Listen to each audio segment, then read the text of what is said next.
grab the hats. Welcome to the Shadowverse Open. Oh my god. What are you guys doing? Well, we had to, Yeah. you know, just Having a little pre-show fun, that's all. Yeah, having a little pre-show fun. Oh my god, things are going crazy. Hey, I'm Rainy. Joining me is IS Senpai from the Shadow Nexus and of course Exodium to help commentate the last week of qualifiers for the Shadowverse Open after a little bit of switcheroo for the hats. You guys changed real quick. Pretend, look at I that. just don't have a hat on. Pretending anymore. like there was nothing going on there. My god. All right. Hey, well, how are you guys doing? How are you guys feeling? We're in the last week of qualifiers. What are we kind of looking forward to see today in terms of competition and the last guys who will qualify into the European playoffs or round robin stage?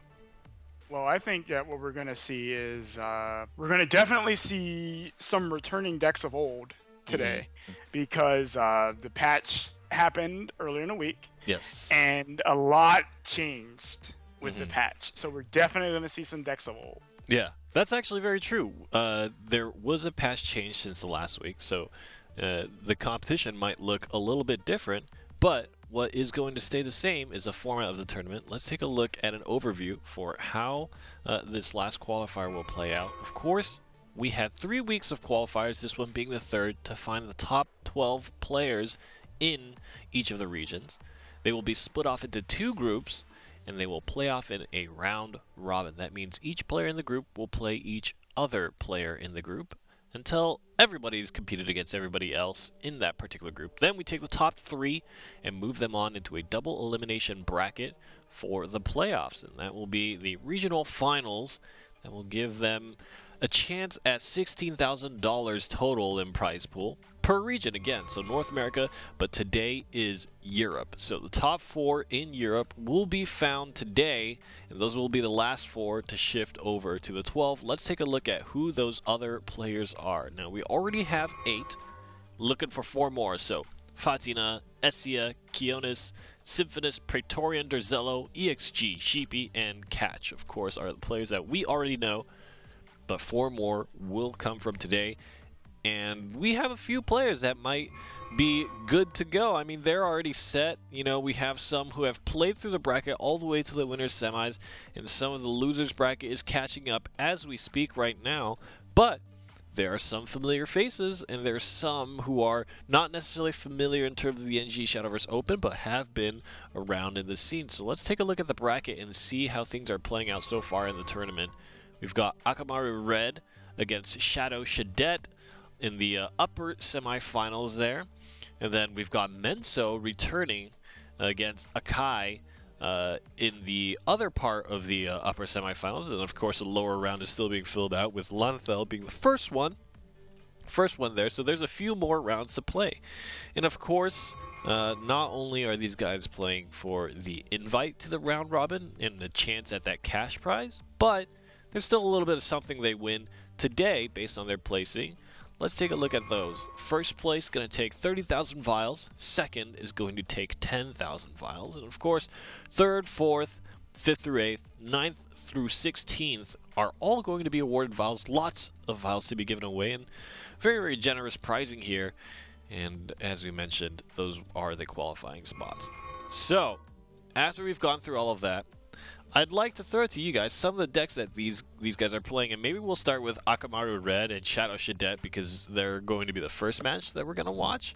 But Akamaru Red is fielding Dragon Shadow Blood, and Shadow Shadet is fielding Sword Shadow Blood. Now I know we talked about the patch change came through, and Blood might not be as strong as it was before. There's still a few archetypes to play, right? There's still Vengeance Blood that you can run, you know, still very aggressive lineups that don't necessarily rely solely on the neutral package. But talk to me about what you think if it is not banned, and if it's still worth a ban, what kind of deck archetypes we would see within kind of the Bloodcraft field of speaking. Let's start with Exodium. Yeah, sure. So Blood, you're going to see massive changes too. So the end game essentially has been taken away with the Baphomet change, which I think is the biggest change that happened to them. Obviously, Tove got lowered in power level as well. So I really feel like Blood's going to look a little bit the same on the early curve. You're still going to see some neutral Blood out there, with Phantom Cat being probably the end game of choice now. Probably just because it is the easiest way to go off. You don't need a tutor for it. It's just extra card draw, that kind of thing. We're also going to see, and what we have been seeing, is aggro bats taking a front seat in Blood again, where with maybe even Caraboss or Implancer to finish off their game plan. Interesting. So definitely more aggressive-minded. Caraboss is actually one of the cards that was added in Wonderland Dreams that we've seen almost none of, at least competitively, in the Shadowverse Open. Talk to me a little bit about what their benefit is, and I wonder, Senpai, if you could help us run through what the details of Caraboss are, because it's a little bit complicated. How does it fit into a deck archetype? What does it do? Well, what Caraboss does is that it stops you from gaining play points, period. So after it's played, its fanfare effect will stop you from gaining play points. And then at the end of every turn, you will deal 1 damage to your opponent and draw a card. All right. Now, at first, initially, the reason it wasn't being played as much is because, well, Spawn of the Abyss was there. So, I mean, why would you play Caraboss over Spawn, right? Well, since the Baphomet change took place and Spawn of the Abyss also had a change as well, you don't see those cards nearly as much. So Caraboss just kind of slides into the type of decks that EXO is referring to, like the aggro lists. A lot of the aggro lists tend to stop at 6 anyway in terms of their play points, so they're not really losing much. So you will see it in there. But the really cool thing about Caraboss is that after you've played the first one, and let's say your opponent kills it, you play a second one, it stacks. So you can do 3 damage to your opponent every turn. Yeah, you can do 3 damage every single turn with the Caraboss. Now, of course, you may not want to do that because you risk decking out or whatever because you're drawing too many cards over, of course, really fast. But it's certainly something that's possible. All right, so we're jumping into our first game, Shadow Shadet versus Akamaru Red, and we'll see if that Blood deck shows up. Now, talk to us a little bit about the mulligan and kind of kick us off here, Exodium. Sure. So Akam Red, obviously on his Dragon deck, Shadow Shadet on Sword. This is looking like kind of a classic matchup. We've got Ramp Dragon with a new addition of Unica. Normally we don't see Unicas in Dragon. Probably needs to be a little bit more defensive now because Ouroboros doesn't heal anymore. And Shadow Shadet playing more of an aggressive sword, maybe even Vagabond Frog, affectionately named Peppo's sword, with a great mulligan. Has a great curve. Dragon also has a great curve. So both of their starting hands looking like they're going to put up a good fight against each other. So. Well, what I find a little interesting is I'm not too sure that this is Peppo's sword. I think this is more of just a straight up aggro sword. That's it. Like I think it's just we're hitting face a lot, and that's it. But what we see right now is we see Akama Red coming through with a very defensive board. Very, very defensive. What do you think, Exo? Yeah, Unica into Grimnir is probably one of the best defensive options that a control deck can start with, just because it sets up this, I can gain life, you can't really get past my board, and as we can see right now, it's going to halt Shadow Shadet from doing very much at all right now. Can't even do anything. Right. One of the main points of this particular matchup is that Sword happens to be going second. That played a major role in this board being set up right now because he was not able to get rid of the Unica. He wasn't able to get through the Grimnir, and Dragon is kind of building up a really strong defensive board. Next turn, obviously, Sword does have an opportunity to deal with the walls, like the ward and the Unica was taken care of on its own. But yeah. Yep, and Shadow Shadet is kind of in trouble here. Like, we'll be able to evolve and set up a board that can't be dealt with, essentially, because the Vagabond Frogs will just continue to gain ambush every single turn, which is actually very threatening for Dragon, but because there hasn't been any initial damage done, this Sibyl's going to hit, it's going to run into another Sibyl, into an Israfil, and the Dragon game plan is already set. And Sword, it's really on Sword right now to top deck a lot of Storm and or ways to just continue dealing damage through this board that Akam Red is setting up right now. Well, he pre-evoed the Sybil, making it really hard to kill. It's going to have to trade a significant amount of resources in to kill that Sybil. Mm-hmm. Yep, and But he might just have to ignore it. I don't know if you can, but we might see something like a shield into an evolved novice trooper, which is not what you want to be doing with the novice trooper, just to deal with the Sybil, to have the Vagabond Frogs continue dealing damage and not be able to be wiped away by something like a Breath of the Salamander if Akam happens to top deck it, something like that. But we might see Conflag. I'm not sure if Conflag is still in the Dragon list, but interested to see.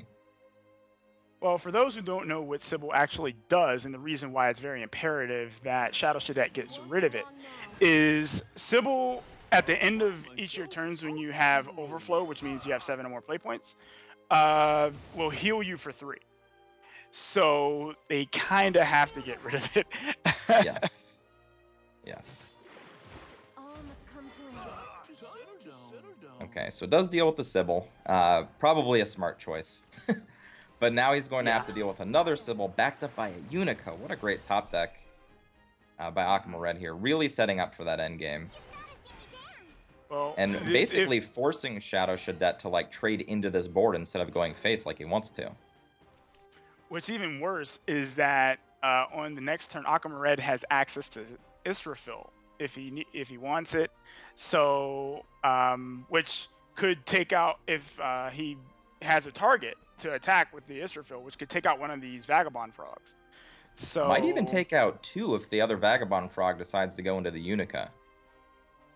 True. The thing is, he has to get rid of both the Sybil and the Unica. He can't let it. He can't let both of those sit there. It's just too much life gain. I really like this new list. So Aya and I, before the stream, were actually talking about how if Dragon was even going to be able to compete in the current metagame. But Unica is definitely a nice little fit. I like what it's doing to Shadow Shadowverse being an aggressive player right now.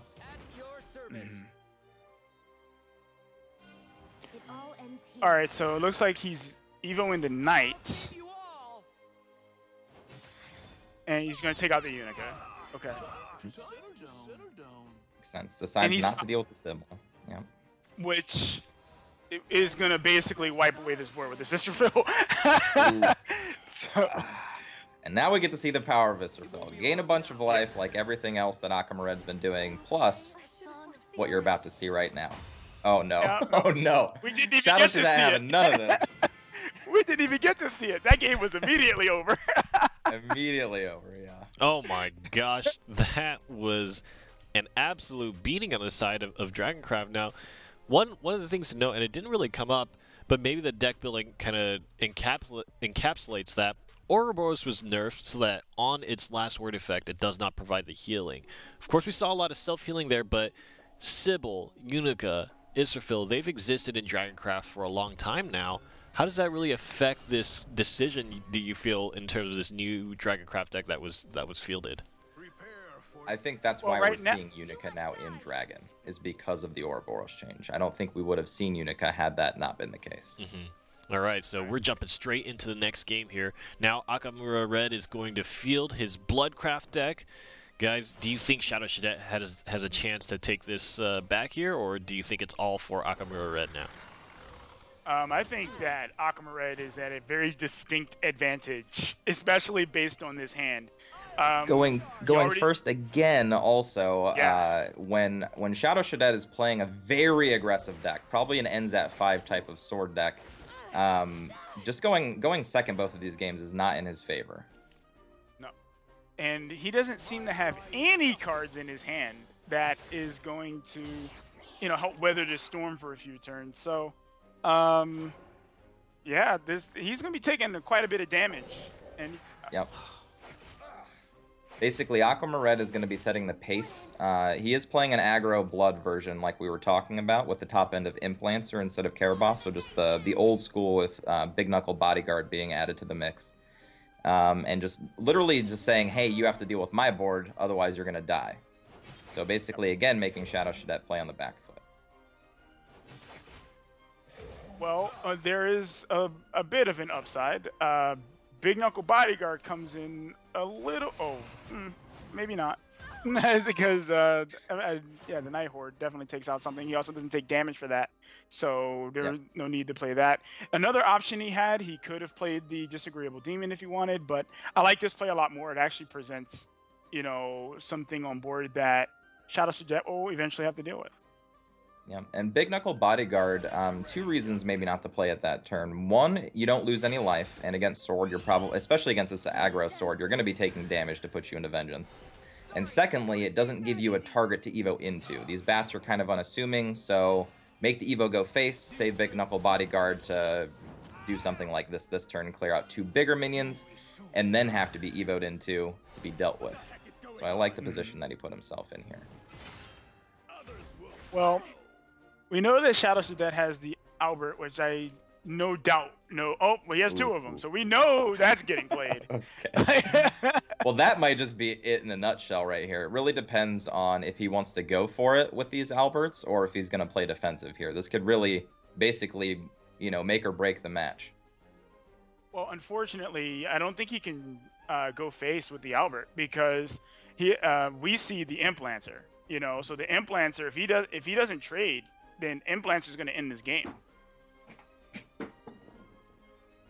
Because Akamuret is still sitting on an Evo point. That's true. He's got to deal with this board.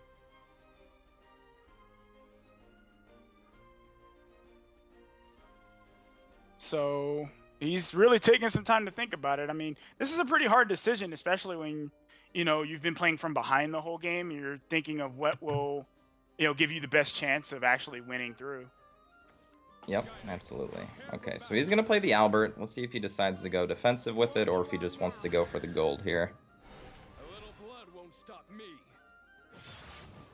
Okay. That one didn't count. Makes the smart choice. Yeah, that was a very... Oh. Oh, Caraboss as well as Implancer. Interesting. Okay. I can dig it. So now there is an endgame in place, and Akamuret at this point only needs to play defense, because that Caraboss will eventually tick away and potentially draw him into cards such as Razor Claw or something else just to finish the game off after controlling the board for a while. Right. I mean, he does... Shadow Sujet does have Dance of Death that could take care of the Caraboss, and he can play the Ninja Trainee to evolve it to take out the Bat. He's got to start being very more preservative about his life total right now. Yes. Yes. I really think that Shadow Sujet is in the place where next turn White General into the Kanuachi just to get in some damage and maybe finish off the Albert. Finish off with the Albert. And he might have enough time. This is a very basically off the top type of game right now. Who decides to play what and what they get. I think Shadow Sujet seems to be playing to the, you know, Albert late game, which I'm not too sure that you can be doing right now. Like, yeah, he might not have enough time. Yeah, I mean, yeah, he's got to break through these 2, which is going to be incredibly difficult. Yeah, this is going to be very hard. Yeah, the double taunt from the side of Akamuret right here, really putting the bricks on Shadow Sujet's options. Mm-hmm. Yeah. And unfortunately, he's going to have to use his Evo point to take out the other Disagreeable Demon. He's been playing from behind this whole game. Ooh, so close. Let's see. So he's got 5 damage, 6 damage accessible this turn, but not quite enough. This could easily just go Shadow Sujet's way if Akamuret has one misstep here. If he makes one mistake this turn, he is dead. But if he lives past next turn, he wins. Well, the play here would be Night Horde, the White General, and Angel of the Word Face attack. Yep. Gotta deal with the White General. Yep. Yeah. Can't play the Razor Claw. The order will remain. All right, excellent line. Yep, excellent line. Oh, wow. Quick Blader off the top or no? Ooh, nah. Well, yeah, that doesn't work. Not quite. Royal Banner. That's not going to do it, bro. Royal Banner, for those of you who don't know, is something that you want to see hit play early so that it pumps all of the followers that are played after it. Not a common card that you'll see in a lot of sword lists, but Time to settle down. Yeah, Yep. this game's over. That Midnight Writings Vampire on is the game. wall. There's like so many Midnight ways this game is Vampire, over. very interesting card to have in this deck. Yeah, but it won. It won. Getting the job done. Perfect. So Akam Red taking a very convincing win there. Akamura Red with the aggro bat deck that you actually talked about a little bit with Karabos is exactly the deck list that showed up. Of course, a few surprises there, a few tech choices that I think obviously worked out in that ending situation, but he had so many options in hand to extend his reach and close out the game. What do you think? I think I want to focus on Shadow Shadet's Swordcraft deck here a little bit more, as he will be moved down into the losers bracket and Akamura Red will actually move on to the winners finals now. Let's talk about Swordcraft in general. What are its strengths? Why did it really not succeed for Shadow Shadet twice in this particular scenario? What is its consistency? I think these are the three most important things. Aya, if you could start on this topic. Well, Sword is well, the way that he built it is incredibly aggressive. It wants to come out swinging every single turn. And in the aggro versus aggro matchup, it's really difficult because if you're going second, which unfortunately he happened to do, if you're going second, you're playing from behind. So you're the one who now has to be the control. You have to keep your opponent's board basically clear of stuff. And if you're not doing that, then you're going to be in a lot of trouble, as we saw Shadow Shadet was, because what could he do? Like, he played as best he could in this situation that he was given, but there just wasn't, Right. you know, anything he could do. You know, he just, unfortunately, was just stuck being second.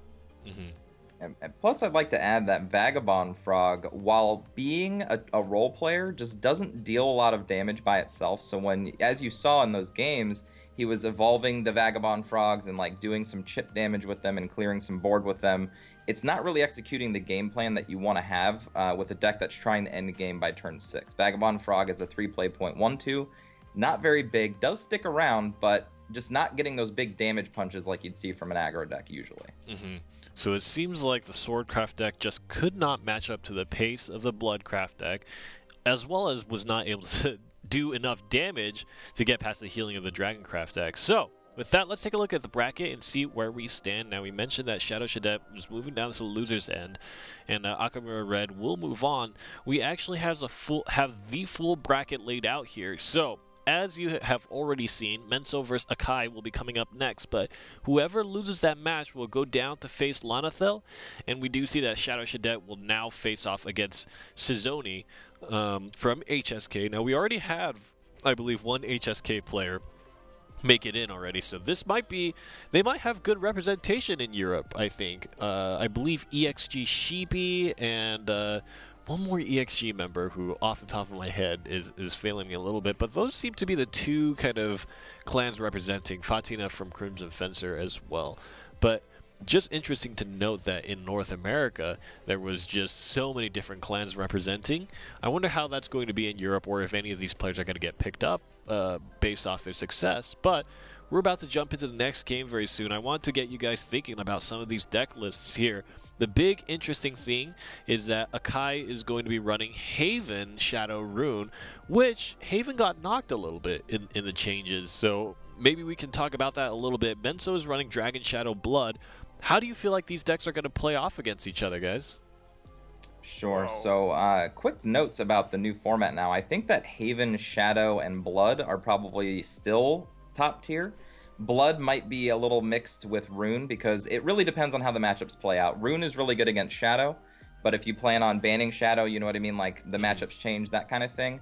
Haven did get hit, but not really. It still does exactly what it needs to do, which is beat Shadow and have really good game against other decks.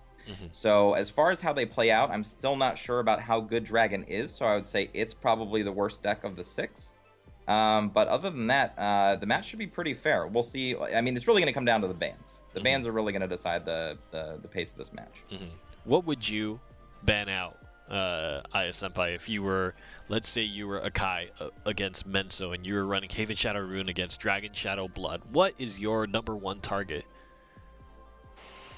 I would probably hit Blood. Mm-hmm. I would hit Blood as a Haven player because, you know, I often call it Brick Haven. There are many, many times where it just bricks and you just. Oh gosh. And it just feels really bad, especially when you're fighting against Blood. So just to kind of give myself more of a chance, I would take out what I already know to be a very aggressive deck, and that would be Blood. All right, well, there it is. We'll see if that is the case. Akai vs. Menso kicks off right now. It looks like it's going to start off with Dragon versus Rune. Talk to me about the pace. How do you feel this match in particular is going to play out, Exo? Sure. So Akai, not knowing what Rune is playing, looking a little bit like D-Shift. If he is playing D-Shift, I think that he has a massive edge in this matchup because D-Shift naturally is just good against Dragon because of the pacing of the decks. Dragon is looking to get their game plan going after a while, and so is D-Shift. But G-Shift doesn't try to maintain board control and control the board. It tries to win the game at that point in the game. So I feel like Akai has a heads up here, but not a D-Shift. What are you thinking? Well, what I'm thinking is he really wants a D-Shift right about now. This deck is definitely D-Shift, and he's looking like, you know, can I have a D-Shift, please? And this is not a great hand from Akai. No, it is not. He's still looking for his combo pieces, has a lot of late game removal, which can be helpful against Dragon. Like those Fiery Embraces are going to come into play when those Bahamut's hit, if there's time, the Sibyls, that kind of thing. And perfect, D-Shift. right Yep, when he got the needed it, D-Shift. Yeah, exactly. He's got the Levy here to go ahead and take care of the Rahab, so easy peasy.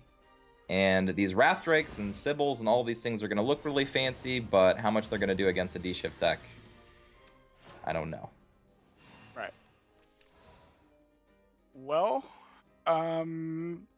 I mean, here you just you can play your Sibyl. There's really no reason to do anything else here. And the next turn, of course, we'll be able to use Dragon Oracle to draw a card. But right now, he's just going to take out the damage on board. You know, try to keep his opponent a little suppressed, but I think by now he would have figured out that his opponent's on D-Shift. So he's got to start accelerating that clock a little bit. Yeah, and Merlin was a perfect draw. With the Sibyl to evolve into means a full spell boost for everything in the hand, and there's not a single card in Akai's hand that does not benefit from that right now, so definitely picking up the pace from where he was at. Gets the Fate's Hand this turn also to keep pushing the game plan forward. And now all Akai's really looking for is endgame stuff, such as Flame Destroyers, Blade Mages, whatever his endgame of choice is, that's what he's in the hunt for right now. Yep. Well, Akai also has plenty of removal for a good bit of cards in his hand, so like he can stall out pretty well. Oh, there's a Flame Destroyer. And what we failed to mention was that he did get another D-Shift off of the previous Merlin, so he's set up pretty good here.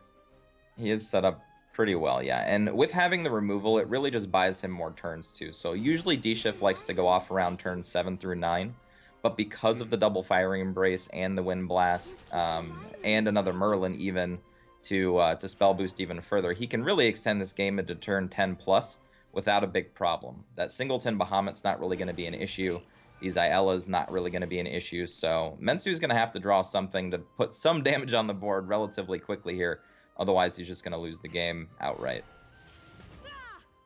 Well, unless he's got some real, he just draws Running Storm cards. I don't see how he's gonna, you know, come out of this one, man. Like, Akai is playing cards. He's spell boosting. He's got a Merlin in play that's still alive. Of course, it'll die next turn. But, like, yeah, I just don't see what he can really do here. No, this is just one of those matchups. We don't really see them much in the environment anymore, but this is like just a straight counter matchup where D-Shift, especially now that they're not running, or the Dragon decks aren't running Ouroboros to, well, never mind. they're maybe not running as many Ouroboros as they used to, and they're definitely not running Fortes anymore. They have to be a little bit more defensive because of the aggressive decks. It really hurts them against D-Shift because they don't have anything to punch through that early and consistent damage like they used to, especially with like Forte and Erd combos that we've seen in seasons past. Right. Well, I like Minsu's line of play here. He opted to do slightly less damage for bigger followers. And to maintain board, because his alternative play would have been to do 3 damage with the Ouroboros and then, you know, I guess go face or whatnot. But no, he opted not to do that. He opted to just go for doing the damage that he could with the Evo. So he is out of Evos though.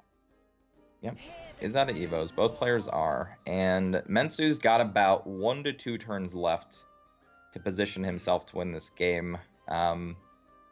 That's about it. We're going to see if he can get those last 16 points in. But again, highly doubtful.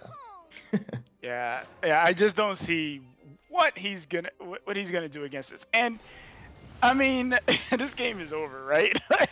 I mean, it's over. It really just depends on when Akai wants to go off, and which should I'm be assuming now. he can go off right now because the Flame Destroyer has been played. So now we just see the onslaught coming. Yep. You want to just concede now? Right. Press the concede button. I love being on the other side of these Flame Destroyers sometimes because you're just like, they don't have the other D-Shift, and then, of course, they do, and then you feel really bad. It's a bittersweet feeling, is what it is. Well, that game went about as textbook as it could go. Akai versus Menso. And Menso was also kind enough to give Akai the win, right? I mean, so many times when you see that D-Shift play out and there's 2 destroyers out on the field, you just shake your head and you know, watch it happen. But he even watched the second D-Shift pop, watched the turn pass, and then let the swing come in. But Dragon versus D-Shift Rune, especially when D-Shift draws that well, it seems real unstoppable. What do you think were the key things here for Menso, or what do you think Menso can get away with based on the decks that Akai has left, either Haven or Shadow? One of them is going to be banned, right? What do you think about his inclusion of things like Ouroboros? Do you think he should swap up his Dragoncraft deck? What are his choices here? Well, realistically, Sorry, go ahead, Exo. Sorry about that. So Ouroboros, like I said, I was actually excited to see Ouroboros in the list because I've seen a lot of Dragon players take them out recently because of the loss of the life gain. I think what he was really planning on facing against were maybe lower or later in the game Haven decks, maybe even mirror matches with other Dragon decks, and not expecting to see a lot of the aggro decks that we've been seeing. So I think that the Dragon deck is actually poorly positioned against both Shadow and Haven at the moment, so he might be in trouble here. And of course, due to the nature of Conquest, he's going to have to take a win from one of those decks, so we'll see how he plays in this next matchup coming up. But D-Shift continuing to demonstrate its strength. Here is what could be the final game here for Akai to move him on to the winners finals. Guys, kick it off. Alright, so let's go ahead and get into these mulligans, take a look what both of these guys are going to get. So it looks like Menso opted to remain with Dragon. I think, though, he has a, Menso has a decent hand. Only problem is it's a hand against Haven. And Ayala, for the most part, almost just says add 1 black inscription to target opponent's hand.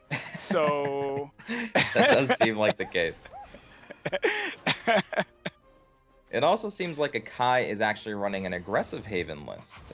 We see Dance of Death along with a March Hare's Tea Time, and now a Divine Birdsong. Very aggressive tempo-oriented Haven deck, which, again, is pretty well slated against Dragons. So these bans very much in the favor of Akai.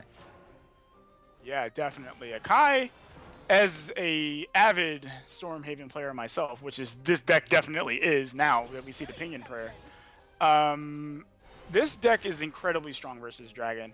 So I'm not entirely sure what Menso is going to be able to do when everything starts, going. But he doesn't necessarily have a bad hand either. He can ramp up if he wants to trade with the Ayala, or He could have opted to use his Blazing Breath, but he's opting to save that, which is just fine. Yep, and I think one of the differences I've seen, I haven't seen a lot of Dragon players make this shift, but this is like last season where we used to see Wrath Drakes in there specifically for the Shadow matchup. So one thing that kind of confuses me about Mensu's banned is he banned out Shadow while playing an anti-Shadow version of Dragon. So kind of putting himself on the back foot here, playing against two decks that Dragon doesn't really fare well against. Right. I'm a little puzzled as to why he wouldn't have banned D-Shift. If I'm, right. you know, yes. just kind of being straightforward. That's like, the big whoa.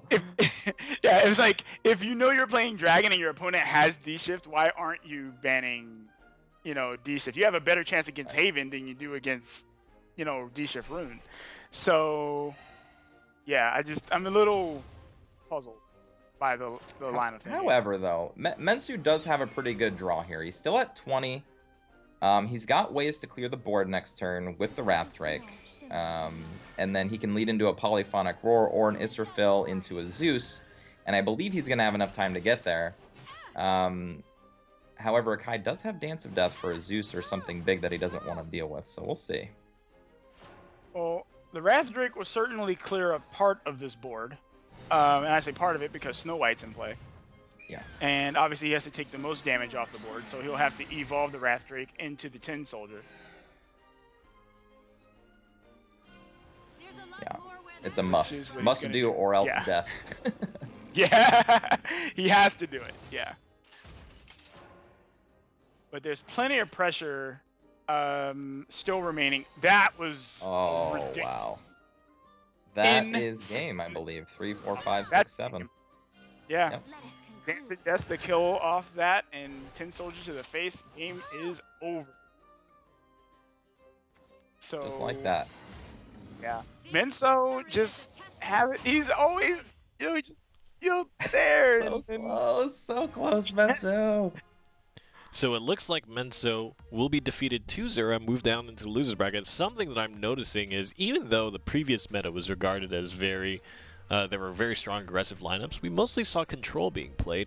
It seems like 2 matchups in a row we've seen some incredibly fast-paced, incredibly aggressive decks as a response to some of these changes. How do you guys feel about that? How do you feel about the aggressive play? Do you think it's just a kind of side effect of people not being able to refine their control variants so much right now, Aya? Well, right now I think that people are playing more aggressive lists because the format kind of shifted back to that.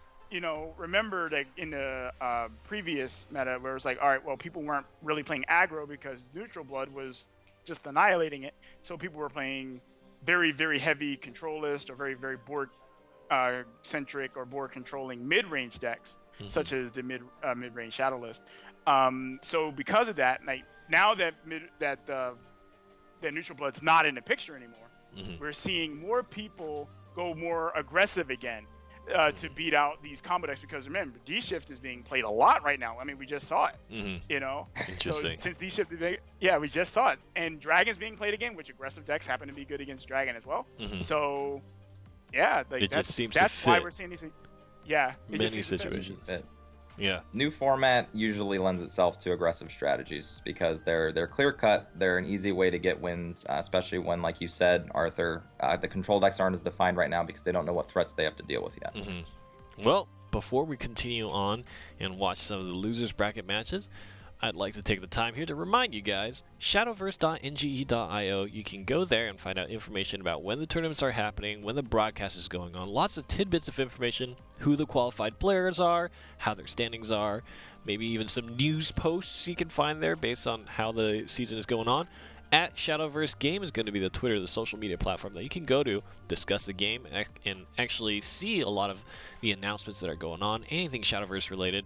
Tweet at us Shadowverse Open Things, hashtag NSVO. You can tell us who you want to win. So, as we are moving down into this bottom bracket here, I believe it will be, actually, I think we could take a look at the bracket and kind of see how the matches have played out. But Menso and Sizoni, and then Lanathel versus Shadow Shadet, who we got to see earlier on. And of course, all the decks are revealed there, and there it is. So it's going to be Shadow Shadet versus Sizoni, and then Menso versus Lanathel. So that's a little bit flippy-floppy, but we know all the matchups here. Sizoni's going to be running Rune, Shadow, Blood, who we haven't seen play today. And then Lanathel, interestingly enough, is running Forest, Sword, and Blood. So I imagine we have a high chance of seeing a Forest Craft game. And I would not imagine that anybody has been banning it. And actually, that's an interesting point. We have, I believe, now, the Havencraft Curse was broken last weekend, right? On the Sunday. So Aya Senpai, I believe we are prepared today to kind of rediscuss this matter and kind of understand the state of the game as Wonderland Dreams has dictated. Oh my god. Bring it out, Aya. We got the board. All right, I'm going to give you the floor, Aya Senpai, and tell us what the next curse deck is and why. All right, guys. So here's what I think. All right. I think Here's that what Aya think. Forest is That's what I not say. winning this tournament. Okay. I don't think Forest is winning this tournament. So we're going to go ahead and put Forest. Oh. Can I get some prayers up in the chat, please, Oh for my Forest? gosh. Forest is not winning this tournament, okay? It's not happening, okay? It's not happening. All right, you got some. You see this, and this would be the roach, and it's not happening. That's a roach. Okay? Why does the roach have a duck bill? Okay, it's not It happening. got deformed okay? after being squished. Oh, you're right. So Forest Craft is a new cursed deck, and Lanathel is running it. What if Lanathel moves on and makes it into the round robin? And is that considered a win in your eyes, or does he have to actually get first place? He has to get first place. Okay. Okay, first place. All right, my friends. Nothing. Well, you viewers, mark this moment and record, and we'll see how long it takes before that prophecy is broken. Aya Senpai seems very confident that Forest is not going to win anything. And, I mean, I don't certainly blame him for that. Maybe we can expand on that idea a little bit so that we can kind of think through for some of these people who maybe are not quite as familiar as to the reasons why. Exo, can you shed some light on kind of the troubles that Forest Craft is having, and what maybe are some of the changes that might make it have a place in the meta today? Absolutely, and it's actually really hard to define because realistically the biggest problem Forest has right now is it doesn't have a new game plan. It still has the old Roach game plan as it's always had, and as we've seen, the meta has shifted wildly over the last two sets to just having so many more tools for so many decks, and Forest just doesn't. Forest has a few other endgame tools now with Beauty and the Beast, and some other tools like that, but realistically Roach is still the best way to go about doing it, and Roach needs a very defined metagame to work properly, so unless that's set, Forest has a tough time. Well, we have yet to see the Forest matchup there, but some very good thoughts being traded here. Now we have Sizoni versus Shadow Shadet, and we'll see how this plays out. Blood versus Sword, and this is a matchup that Shadow Shadet has already gone through. Talk to me about how you think this is going to play out, Aya. Well, Sizoni is playing first, so however, he did miss his one drop, and that could make all the difference in this matchup. Shadow Shadet has a decent curve. He's got the Fervor Soldier for next turn. He's got the Vagabond Frog for 3. I mean, he's pretty well positioned to do pretty well in this game as long as he can keep the damage low. Yep, he's got to keep pushing damage. I feel like if you start trading your board, and as we see Shadow Shadet not even trying to trade with these bats, if he starts trading his board away, especially going second, he's going to run into problems. So I feel like he's got the right mentality. Just go face, just try to mess your opponent up, you know what I mean? Like he basically, like I said, got the onus on him because he got to play his one drop. So we'll see if he can continue pushing the damage. Well, now, see, Shadow Shadet's in a really bad spot because he can't break through this Vite. Yes. Vite is the old Agrobat brick wall, and it generates a ton of value. Yeah. And again, we're seeing this Vagabond Frog just not being able to do anything, which is, I think, a problem with that card. And we've seen him have it every single game.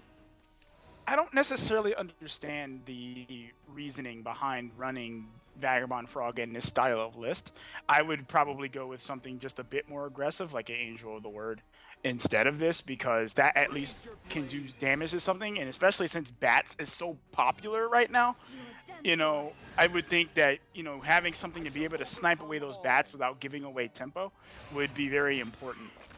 Mhm. And again, just like these aggro matchups, like just the fact that Shadow Shadowt just cannot seem to find going first in these matches is just really hurting him. Just really hurting him. And now, like, this is an example of the value of Angel of the Word. When it comes in, it shoots something for 1. It doesn't matter what it is. It's just shooting it. And now Sazoni has the board. He's got a 3/3 bat, a bunch. He got 2 2/2s and a 1/2. Currently in Shadow Shadowt's hand, he just doesn't have a way of dealing with all. Oh, well, that could help. That could help, yes. Sazoni also has the Razor Claw to end the game with. So, and this is what we're talking about. These aggro decks like Shadow Shadowt's playing are not built to play from behind. They're not built to come back and then take over the board. They're built to push damage to the opponent's face and end the game. So when they're put into a position like this against another aggro deck, it's where you just see them fall apart. I don't really think there's a lot of things that an aggro deck like this can do to come back from a state like this. Like, even if he deals with the entire board this turn, how does he finish the game out with his opponent still being at 17, right? Yeah, because being at 17 in an aggro matchup, oh my goodness. Well, let's just completely ignore what I was thinking and say that Big Knuckle Bodyguard coming down and he's going to clean house. Like, at this point, I don't know what Shadow Shadowt could do. He's really behind. Big Knuckle Bodyguard's going to trade into this Fervor Soldier. All he has in his hand right now is a Quick Blade or Taji, and that Centaur Vanguard, and then he draws a Ninja Trainee. Like, this is Ninja Trainee, very threatening, much like a BKB or a Big Knuckle Bodyguard. Yeah, this I don't know what he can do, man. This is more just going through the motions. I'm going to play out my hand, and hopefully I can draw into something, but realistically, this is already over. Yeah. Big Knuckle Bodyguard he's capable of making big swings, and then he's also capable of, swinging himself, and then he can steal tempo. He can. He's just such a great card. One of the best new additions Blood got at a bronze slot, no less. Yeah. You'll definitely see Big Knuckle Bodyguard in Blood for a long time to come. Long time. Yeah. Oh man, and just giving him more stuff it's like just replacing it. It's like, it feels awful. Stop making bats. Oh well. Oh, he's not dead. I should have foreseen this. Oh, never mind. Just He is giving it dead. up. Yep. Yeah. There's no reason Again, to it's continue. Right. There's just nothing you can draw coming from the aggro sword player there to get you out of that position. So. Sazoni takes the first game against Shadow Shadowt, and I really think there is maybe a hole in the deck building for Shadow Shadowt's Swordcraft deck. What do you think is the ideal situation here, Exodium, for Shadow Shadowt in this kind of scenario? What is he really playing for with this heavy kind of ambush style Swordcraft lineup? So realistically, the reason why you see so much ambush and so many what you would think maybe two small minions or many small minions in the same deck is because what he's really trying to do is present a lot of damage and then be able to play his followers later and have them not be dealt with, essentially, so that he can continue to push damage. But as you see, it's been falling apart because he's been on the draw every single time or going second every single time. He doesn't really have any built-in mechanics to come back. Like we haven't seen any floral fencers. We haven't really seen any of the cards like Angel of the Word, like I was saying, that help you get back into it when you're going second. So if he's not on the play here, he's going to be in trouble every game is what it feels like. We'll see. Oh my God. Oh, man. Sazoni is running the Enchanted Sword variant. He mulliganed into it. Force? Is he playing Conjuring Force? Oh my gosh. He's playing Conjuring Force. All right, Oh, you guys. geez, Sazoni. Tell us more about what you expect to see from Sazoni here. So Sazoni Right, might be go. playing one of my favorite decks of all time, which is he's He's playing Conjuring Force. So he's playing a deck that basically tries to fill the board with cards like Summon Snow and Rhymewind, and then to end the game with cards like Enchanted Sword and Blade Mage with the amulet Conjuring Force. And Conjuring Force, I don't know if they can get it up on the image, but that's a 5 play point amulet that says whenever you cast a spell, all of your followers get +1/+0. So it's like an overrun type of effect that you just try to end the game with. Yeah. This, I'm so happy to see this, by the way. So happy. I'm a huge Conjuring Force fan as well, not as big as EXO, but anyway, going back to the game. So, we have Shadow Cadet not looking too bad right now. He does have a little bit of a board. He's pushing the damage that he can. Sazoni does unfortunately have the answer for his board. So if any deck is anti-aggro, Conjuring Force is. Like, Rhymewind is one of the biggest game changers against an aggro deck that most decks don't have any way to deal with. Essentially, it changes tempo in a couple ways. One, it bounces the biggest follower the enemy has. Two, it fills up your entire board. And three, it sets up your endgame to win with cards like we were previously mentioning, the Conjuring Force, Blade Mages, Enchanted Sword, and all that. Plus, it's just really hard to deal with. How do you kill all these snowmen? Yeah, you spend so many resources trying to kill these snowmen, and then, you know, you have none left to win the game.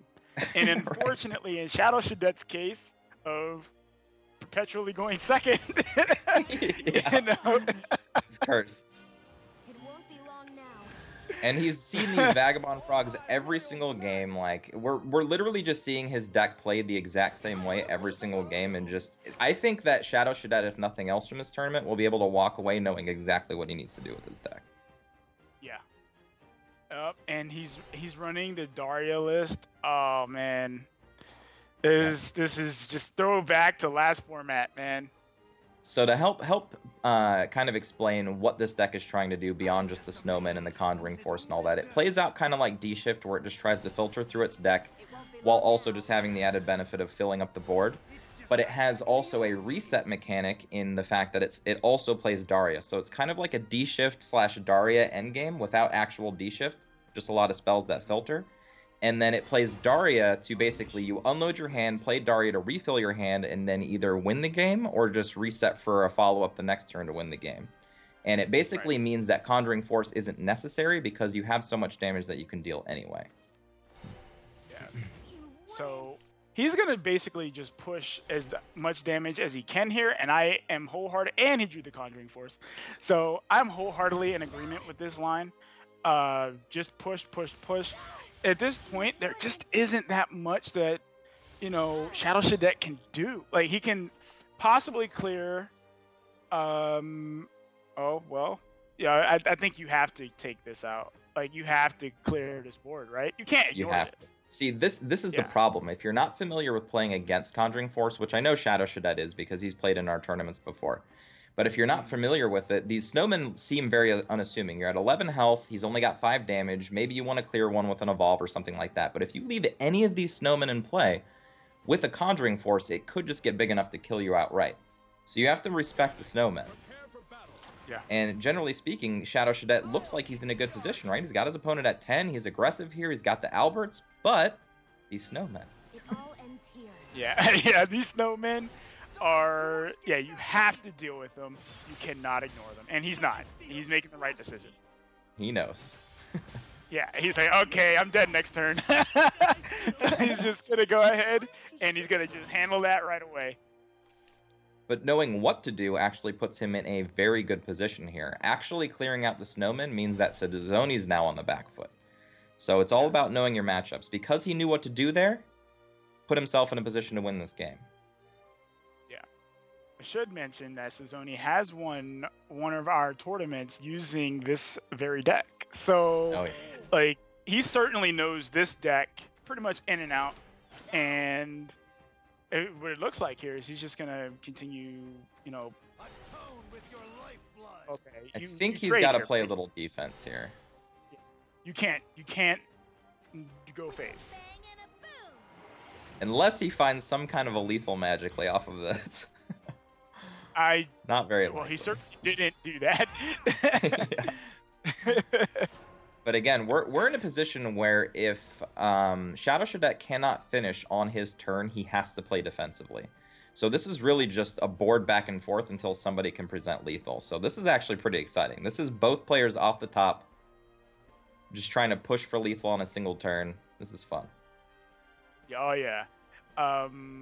Now he can definitely, if he wants, and if he's feeling really lucky, you know, he can try to push for damage. But nah, you can't. You have to trade. You have to. And you have to. It's like there's literally no other option other than trading here. Yeah, and this is kind of an awkward position because that Daria is actually very hard to deal with what Shadow Shadet has access to here. I mean, realistically, it's either white general into the Vagabond and then double trade, or an Albert plus. Yeah. I mean, he can't even do Albert plus. He would have to do Albert plus and then ram both Alberts into Daria to take it out. And they would just lose both Alberts. Right. And then he'd have to trade the Vagabond Frog into the Blade Mage. Mm-hmm. I think what it looks like is he's going to leave the Daria, and he's going to take out the other two. Yeah, that's the best way he can position himself to win this game. Because clearing both of your Alberts to kill a Daria says, I concede pretty much. Right. 7, 8. It's not quite lethal. No, not lethal, but I mean, but Cezoni can't leave this board up either, and he has plenty of options to deal with. Oh, maybe not plenty. He can. Well, no, yeah, he does. He can trade into the 3/3 Albert, pay Piercing Rune on the 3/2, and yeah. Yep. Basically, what he's going to do here, I think he's going to trade, just like you said, Piercing Rune attack. He doesn't want to Rhyme Wind an Albert because we know that feels bad. Returning an Albert to your opponent's hand never feels good, especially going into turn 8, turn 9. Right. Say, hey, man, this is how you can beat me. Here you go. And I think that's it. Yeah, this game is over. It's yet again Shadow Shadet, unfortunately, stuck with second verse. Like he's just second verse crushing Shadow Shadet streams today. I feel bad, man. Yeah, it does feel pretty bad. But unfortunately, fortunately, we get to see Conjuring Force. That is true. Unfortunately. Love me some Conjuring. We get to see Conjuring Force. And that's pretty sweet. Well, he's not even going to do it. Okay. And Angelic Snipe for the kill. Or Blade Mage. Ooh. Okay. Oh, wow. A little bit of BM thrown in there, Cezoni. A little bit of BM. Cezoni went for the loop-de-loop, and he waited until the last possible play point to close out the game. But Cezoni, and again, man, just so many 2-0s today. Cezoni will move on to the next stage of the losers bracket, and Shadow Shadet is now out. So we have discovered now Cezoni is running a Conjuring Force rune. I think a pretty standard blood bat aggro deck. And those seem to do very well. Shadow Shadet has a lot to kind of bring back and kind of, I think, learn. Now, you guys mentioned that he had participated in some of your own tournaments, and he definitely did seem aware of some of the matchups. What do you think his biggest change will be for his Swordcraft deck if he does want to hold towards the ambush end of it or onto the aggro end of it? Do you have any thoughts, Aya? Yeah, I think his deck should have been just a little bit more tuned for fighting in aggro mirrors. Like, unfortunately, what we saw in the matchups that he played in aggro, because he played 2 of them that we saw, he was just not able to play cards that would 2-for-1, or like by 2-for-1 I mean like use Angel of the Word to shoot a bat, evolve Angel of the Word to take out something else. You know, he wasn't able to do anything like that, and unfortunately that is what was kind of like especially when you go second, right? You really want to make sure you have the space right. If you don't have 2-for-1s and you're going second, your opponent is always going to have a card advantage on you, right? Just because he was on the play. So Great. Shadow Shadet, you know, unfortunately out in the last week of qualifiers, but we're jumping towards Lanathel and Menso, sorry. And we talked about this a little bit. For Sword Blood, how do you feel like that's going to go up against Menso's lineup of having Dragon Shadow Blood? The Forest obviously being the key outlier here. Does it have a good matchup? Does it have a possibility to work out, Exo? Yeah, so Forest does have a good matchup against decks like Dragon and slower Haven decks and things like that. When I say defined meta, I mean like the control decks are defined from what I was saying earlier. And if the control decks are defined, then Forest is actually very well positioned against those decks. But against aggro decks, it really depends. Like, it's highly volatile. It really depends on what the Forest player draws on each consecutive turn as it builds up. It's much like a D-Shift deck, in which case you see, okay, it has its key cards, and then it's also flowing well into getting to its end game. It's not just clear cut from what you see. And we talked a little bit about Roach Forest existing, and then there's also the neutral forest package, especially with Beauty and the Beast, that was added in. And there's also kind of the Bolt variant, and I think people have been experimenting a little bit with more kind of the slower pace, maybe throwing the Wolf Bolt down or something like that. There's a few choices that they have. What do you think? I mean, you mentioned that Roach is basically it. Is that kind of something that we would expect to see here? How defined is that conclusion in your mind? Yeah, sure. So the Roach is pretty defined in my mind as far as tournament meta is concerned, maybe not on the ladder. But we might see a variation to where they might be playing Angelic Snipes and Elf Twins Assault along with Beauty and the Beast. Maybe not 3 Beauty and the Beast, but maybe just a couple thrown in there just to have a mid-game option so that they don't have to full burst with Roach. But I don't think we're going to see much deviation from that. If we see some kind of aggro Forest today, super happy to see, A, that it's doing well, and B, that it's something I haven't seen yet, and I really want to see it. So, all right. Well, we are about to hop in. Lanathel versus Menso, and this is, of course, Menso as a returning player, his last chance. It's the last week of qualifiers, so everybody who's eliminated here is not going to move on to the round-robin stages, and so Menso has to make his stand. And just out of some interesting tidbits here, Lanathel is from Denmark, and Menso is from France. So we just had a Shadowverse event in France recently and saw a lot of the fans out there, and I think Menso and Akai as well, kind of the second matchup that we saw, were from France. And so far the country representation in the top 6, 2 from Denmark, 2 from France, and then we've got 1 from Poland and 1 from Portugal. So we're kind of all over the map here in the Shadowverse Open for Europe, but just interesting to note, and we'll see. Is it Denmark or is it France that moves on? Menso carries the French hope here, and Lanathel going to represent Denmark. So, kick it off, guys. We do see Forest, and it is Beauty and the Beast. Give me your predictions. Who's moving on? Who is getting eliminated? All right, well, just based on this hand, or these hands, Shadow's looking pretty good right now for taking this. I want to also point out that Lanathel is only A ranked, and something that we often tell people is that your rank isn't relevant to how good you are in a tournament. Obviously he's good enough because he's here and he's playing, so like shout outs to him for coming out despite, you know, all the masters and grandmasters that are playing in the event. So just kind of like inspirational to those who may not necessarily be there. Tournaments level the playing field. They take away all the barriers to entry. You just get in there, you play your best. It doesn't matter, that kind of thing. So getting to the game here. So we are seeing actually just a straight neutral aggro Forest plan. I haven't seen these decks be played very much, so I'm unsure about their matchup versus Forest, or I mean versus Shadow rather. But again, being on the draw when you're playing an on the play aggressive deck such as Alice might be a disadvantage. What do you think, Aya? Well, what I think is, judging from that hand over there, if Menso doesn't at least clear something off this board, he's going to be in a lot of trouble, which he is opted to do. Yeah. Might even go with a full clear here. Doubtful, but I would definitely full clear here, just out of fear of the, and that's what he's doing. Okay. Yep. Just out of fear of the Alice. I would never want to face down, you know, 2 things or even 1 thing on board after my opponent plays an Alice. Right. And that's a very heads-up play from Menso. Obviously, we have open deck lists for NGE, so he knew that the Alice might be coming. On a ladder, you might not make that same play because you don't know. Seeing a Goblin Mage isn't that telling. Especially not in a forest list where it can get roaches. Right. Exactly.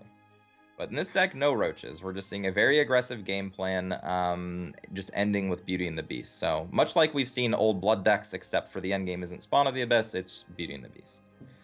Yep. And Menso is... Oh, I was just gonna say that, you know, he's gonna. I would definitely have played the Serb like he is doing. He definitely has to take out this Alice. Can't leave 5 damage on board, you know, unchecked or anything. And this is easy, just do 1 damage. All damage matters, especially in this matchup. So. And what we're going to see Mensu do here is we're going to see him kind of shift into the control player's role. So because his minions or his followers are not very big, he's going to basically just be playing catch-up this whole game, especially against cards like Feria, which are going to pump the whole board and that kind of stuff. So realistically, we're just going to see Menso settle in. We're going to see if he draws the right cards to deal with the board. If not, he might get pushed under the rug to these Actress Ferias. But obviously, the Lurking Corpse top deck will help with that. One of those cards that he needs to draw. One of those cards he definitely needed to draw here. Yeah, he was like, "Oh man, give me something, RNGesus," and he gave it to him. Yeah. RNGesus, he prayed to the right gods, got himself a Lurking Corpse, and now he can come right back into this game. Yep. And now he can play the Demon Eater on the Lurching Corpse to kill the Goblin Mage. But and as you see, not being super aggressive. Right, and we are gonna see that Beauty and the Beast come down next turn, so, and it's gonna get all of its effects. Yeah, we're gonna see. Oh my God, he's doing Ariat. Oh man, my dreams. Lanathel, you're my new favorite. I'm about to be really sad. This is about to be 100% lethal right here, and I couldn't be happier. I'm a little sad because I just cursed Forest. So for those of you who don't know me very well, I've been claiming that Ariat plus anything is like best combo in Shadowverse for forever. And now with Beauty and the Beast before the set came out, if we get to see this win a tournament, I'm going to rub this in Aya's face so hard. This is going to be so amazing. I can't wait. It's not happening. It's not happening. It's not. All right, so he does have an option here. He can run the Thane in and get a ward up, so he's not just straight dead here, which is very unfortunate. I would like him to be straight dead here, but that's not the case. Yeah, man, no, don't show any favoritism. I'm sorry, Mensu, but Beauty and the Beast Ariat combos, man, they got me going. Yeah, I can't blame you though. Can't blame you. Lanathel doesn't have any evolution points left to push over the ward here, so he might just have to run right into it.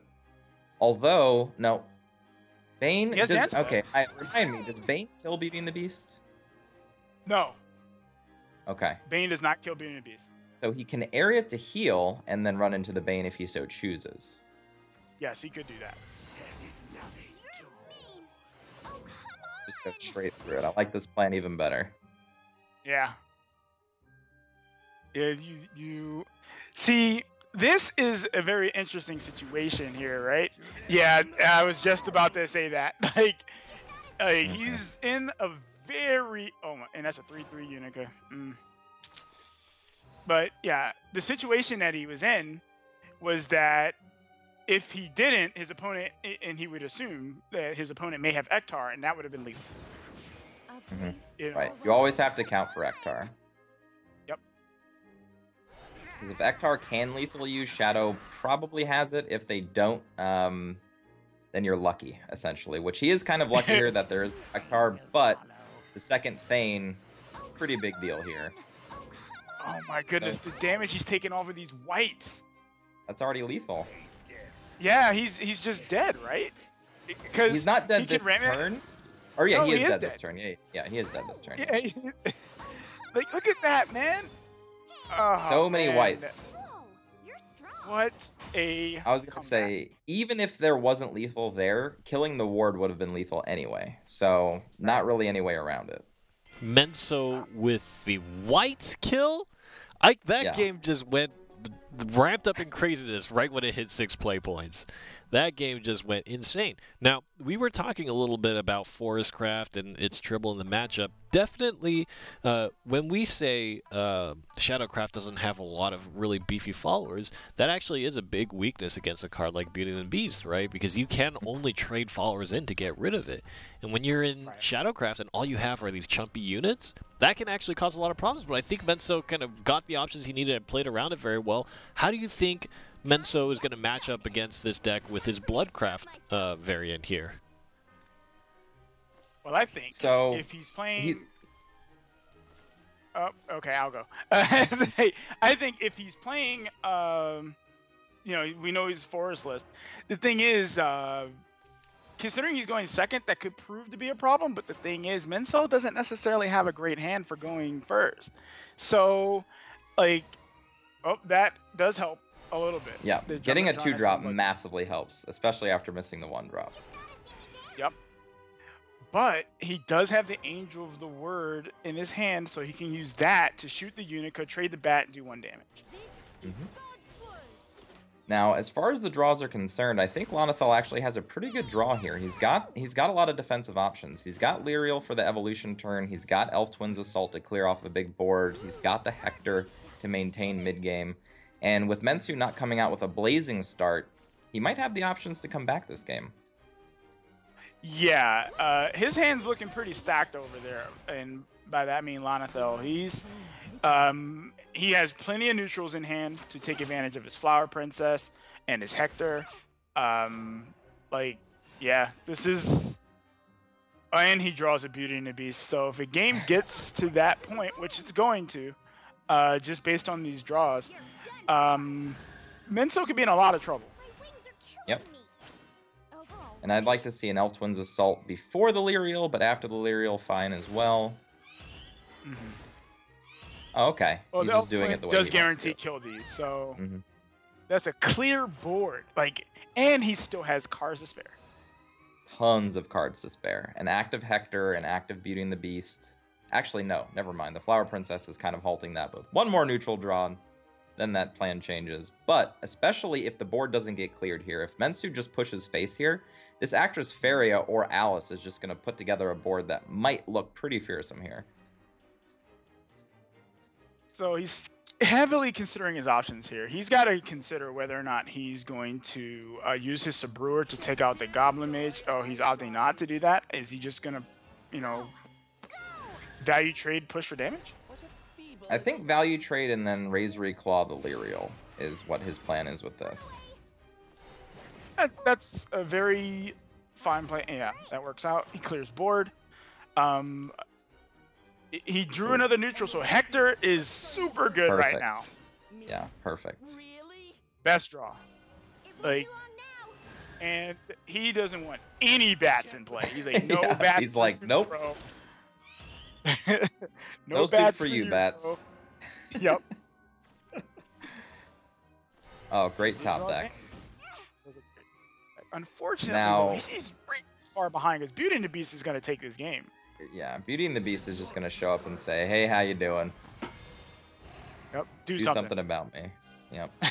I'm actually very surprised to see the neutral deck doing this well against Blood being on the draw. I think just having the ETA and the Lyriel that one turn is huge. Well, there also was the fact that he missed his 1-drop, which could have made all the difference. You know, he didn't necessarily have the most aggressive start. Menso, I mean. That's true. Unfortunately, this isn't going to work. No. Mensu might not know this. Yeah. Yep. Yeah, he didn't know. Okay, so for those who don't know, Beauty and the Beast's effect, which the whole protection effect of protection from spells and damage, or rather effects, doesn't. So you can't use Bane on it essentially because of that effect. So, just as kind of a clarification, Beauty and Beast does not block damage, but it blocks effects and removal of any sort. So Correct. Bane doesn't work, but if you had just enough on your swing from your follower, that would actually take it out. And I believe does spell damage also does not work on it. correct? So if they were to No, use spell something like damage doesn't work on Charisma it either. Sorcery, which is a Right, very right. distinct difference because there are other cards out there, namely like Albert, that will get killed by Bane on its enhance effect. So that's a slight difference. But Forestcraft took a win, and now it's up to Linothel's Swordcraft, which maybe is probably I think he probably has the most unique set of decks in this qualifier here. Menso has to go up for a second time with his aggro Bloodcraft list. Now we saw Shadow Shadet running his own Swordcraft. What are the differences that we can highlight here? Do you think Lanothel has a chance, especially given the state of what we've seen from Menso so far? Absolutely. So this Sword deck looks a little bit closer to what we're used to seeing with Sword. Not so much the ambush into the super aggro, but more just like the neutral early game with Alwitas and Alberts and things like that to push. But, as we've stated before, it's still going to be affected by who's on the play, and Mensu kind of has an edge because he is. But, like last game, not a one-drop, and not really a great curve into very small minions to be played. What do you think, Aya? Oh, well, he did draw the Summon Bloodkin, and he does have Vampiric Fortress in hand, so that could actually kind of help put up some pressure. Right here, if I were him, I would play the Urias. I wouldn't have played that Vampiric Fortress there. Yeah, interesting. So he's just I'm just voluntarily giving up tempo. yeah. I think the plan here is he's going to play the board control game. So Killer Devil into creating another bat. If the board gets traded on, he gets to summon Bloodkin and create another bat. So basically, he's just trying to get value out of this and maybe even set up a really big Night Horde. Well, we do see the Lyriel in Lanathel's hand, so that is going to be a major key in the next turn because he's going to be on evolution points. So, and there's a Big Knuckle Bodyguard, because he's not going to play that. He probably will play the Blood Wolf into the Summon Bloodkin. Yeah, he might play Or no, Urias he's gonna play too, the just to get Urias. it on the board. Yeah. Well, actually, Urias here is not a bad decision because this does go into your opponent's Evo turn, and Floral if they have Fencer? Floral Fencer, they're taking 3 damage to the dome. Yep. So didn't want to do Okay, it's that. not- Gonna play Lyriel instead. Okay.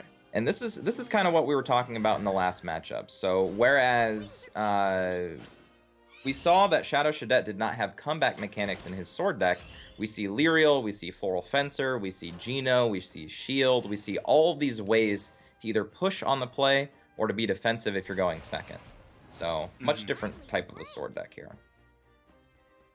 Now, there is a little bit of a consideration for Evoing the bat and going face. I guess it would kind of depend on whether or not he felt as if he would feel confident in his draws from this point forward. But right now, this Floral Fencer is going to do a good bit of work taking back some of this board. Yep. And I think Mensu is really just in the mindset right now. I just need to push. I can't afford to go board. Maybe with Night Horde. Night Horde I can go board, clear this Floral Fencer up, but everything else has to go face. I don't have a lot of resources left. This sword deck is probably going to start taking over board control, so I just need to push and hope he doesn't have the resources to stop me. Right. So he's opting to play the Big Knuckle Bodyguard. This allows him to also play the Blood Wolf. This just, as Exo said, I just really think that the only real thing that he can do here, he could clear a little bit off the board. He might even trade one of the bats just to get the other 1/1 off so he doesn't trade into the Blood Wolf. But, yeah, you just push face. Oh, okay, he is trading the bat. I'm not a huge fan of this play, being on Mensu's side of it. Like, he basically got rid of 3 damage he could have dealt face that turn. And that 3 damage is going to be very important with the amount of cards that he has left in his hand. Like, there's not really any other ways to push damage, and because he's playing an aggro deck, it's going to be in that situation where, like, what can you really draw to finish the opponent off? And he's kind of putting himself into that spot. Well, he did just draw a dance, but Sabrura is much better here. Take that out. He can't trade into the Sabrura without something dying. And, I mean, I think you just go face. Yeah, still playing defensive. Again, I think all of these things should be going face. I think what we're going to see that was here a is great draw. yeah. That Blitz Lancer, great draw. Oh, he's not even gonna play the Blitz Lancer. Okay. Oh, he is. will. He's just gonna. Yeah, he will. Yeah, that was an Better excellent use draw. out of that. Mm-hmm. Excellent. So now what I think we're gonna see is we're gonna see Mensu just play out the rest of the cards that he has access to. The Night Horde's actually really good here with the Summon Bloodkin. Now there is an actual board here, but we're really just gonna see Mensu playing out his hand and hoping to win, whereas we're gonna see Lanathel start taking over the board turn after turn. So this is very top deck dependent for Mensu, and 10 life is a lot. Yeah, right now he's Minsu is not in a great position. He can use the dance to take that out. He can trade into the 3-1 and then go face with the other two, or he's just gonna go face with everything. That's fine too. I don't know. I think I would have taken out the 3-1 though. So like, had we, as we mentioned before, had he already dealt like say Sabrur to the face and Evolution to the face, and basically have gone all face, he would have won the game already. But now he's in the position where he has to top deck to win. Yep. Well, he could draw. Not that. Not what you want to be seeing right now. Getting closer. And Lanathel still has to respect the bats. Still has to clear all the bats off because, again, Mensu could top deck something like a Razor Claw or something just to finish out the game, Imp Lancer, whatever. So we're going to see one more turn of board trading, and then we're going to see Lanathel just take over and see if he can just finish the game out. Well, do you think that he should even bother trading with the board? He can't die right now. Of course, Albert would indeed be lethal if Lanathel draws it. So you can't. That one damage is so important. Yeah. It's like you just have to chance it. Yep. I think he should have chanced it from the beginning, but now especially. Like, he's literally out of resources. If he chooses to trade here, it's going to be even harder. I think he's really just thinking, like, what can I draw in succession to win this game? Realistically, there's not really anything that does one in the deck except for Angel of the Word, but that is a consideration. Like, say he draws Angel of the Word into Razor Claw. That being at 4 is a huge difference to being at 5 in that situation. I think he's just really going over what he has left in his deck, what he can draw, and if that one damage matters. I would say yes, but he might come to a different conclusion. Well, I think this matchup may have played out just a smidgen differently had he drawn the Caraboss, if that is indeed in his deck. He would still have card. Oh my goodness, no. That's pretty much lights out unless there's double burn. Game's over. Off here, yeah. Nah, this game's over. It's a wrap. That Council of Card Knights, not what you want to see. Wow. Not playing Council here is very greedy. Yeah. But, I mean, he must be... Lanathel must just feel like, well, I can't lose this game. You know? And he is trading, so he is respecting the possibility of some kind of top deck damage or whatnot.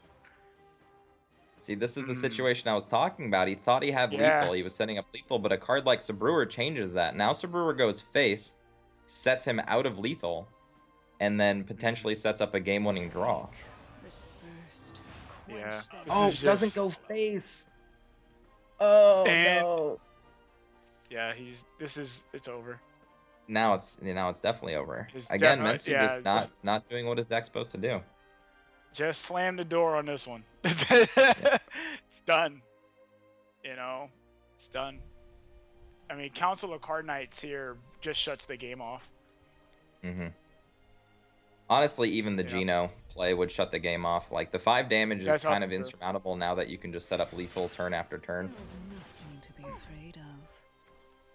Interesting. So chooses not to set up lethal. He may not have even seen that he had a potential lethal there, but yeah, this game's over. Pack it in. Just plays both. You're not winning up. I think Mensu definitely had the power to win this game, and he just kind of threw it away starting when he started trading. That's it. Right. So Menso will fall 2-1 to Lanathel, and my memory is starting to get a little foggy, but I think that's the only series we've seen so far that had a 2-1 scoreline. Everything else was 2-0. Menso we've seen a few times, and again he's fallen just short of making it into the top 4 cut. But really, I think the fact that he gets so far is actually really, really great. But it does seem to kind of expose a few I don't know if I would call it inexperiences, but he definitely, for example, his ban, his approach to the ban in the winner's end of it, and then his decision making in the loser's end of it. I think, is there a particular archetype or player mindset that you think would fit Menso's kind of mentality? Maybe a control-oriented deck, or maybe not running something quite as aggro as Blood. Or do you think it's something that he could definitely keep working on and find success here, Exo? Sure. So I think mid-range would fit him quite nicely because it looks like he likes to offer trades.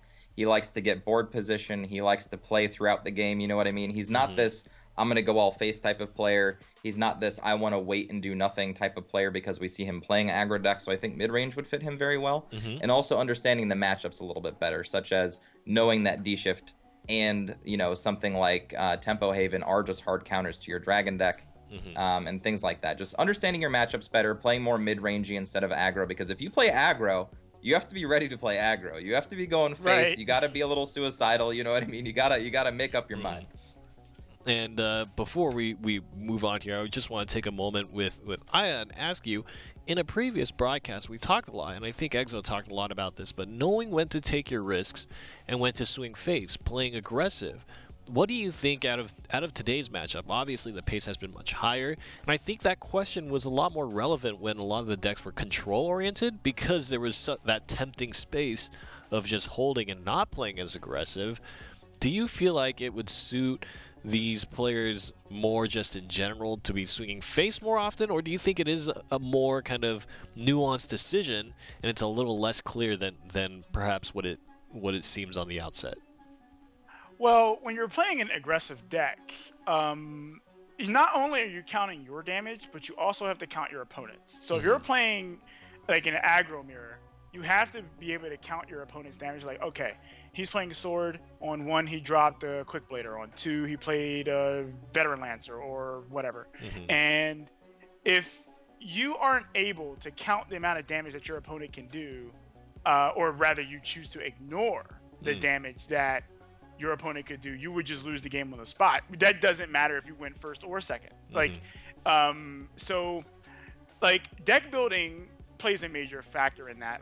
Just however you built your deck. If you built your deck to just fight aggressively, just to get in and hit as hard as it could right out the gate, you're not really giving yourself the flexible options to be able to deal with your opponent being offensive. So again, and that also comes into play with, again, counting your opponent's damage as well as your own. So if you can't deal lethal, your decision kind of becomes, okay, well, I can't deal lethal, so do I want to set up for lethal, or do I want to prevent my opponent from being able to set up a lethal or to be able to perform lethal on me?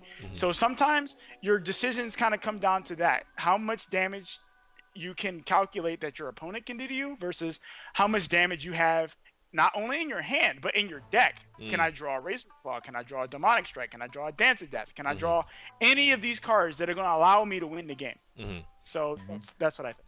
Wise words from Aya Senpai, and of course those will be important for all players of Shadowverse, but we are moving on with our tournament. Let's take a look at the bracket and see what is going on right now. We've watched a ton of matches.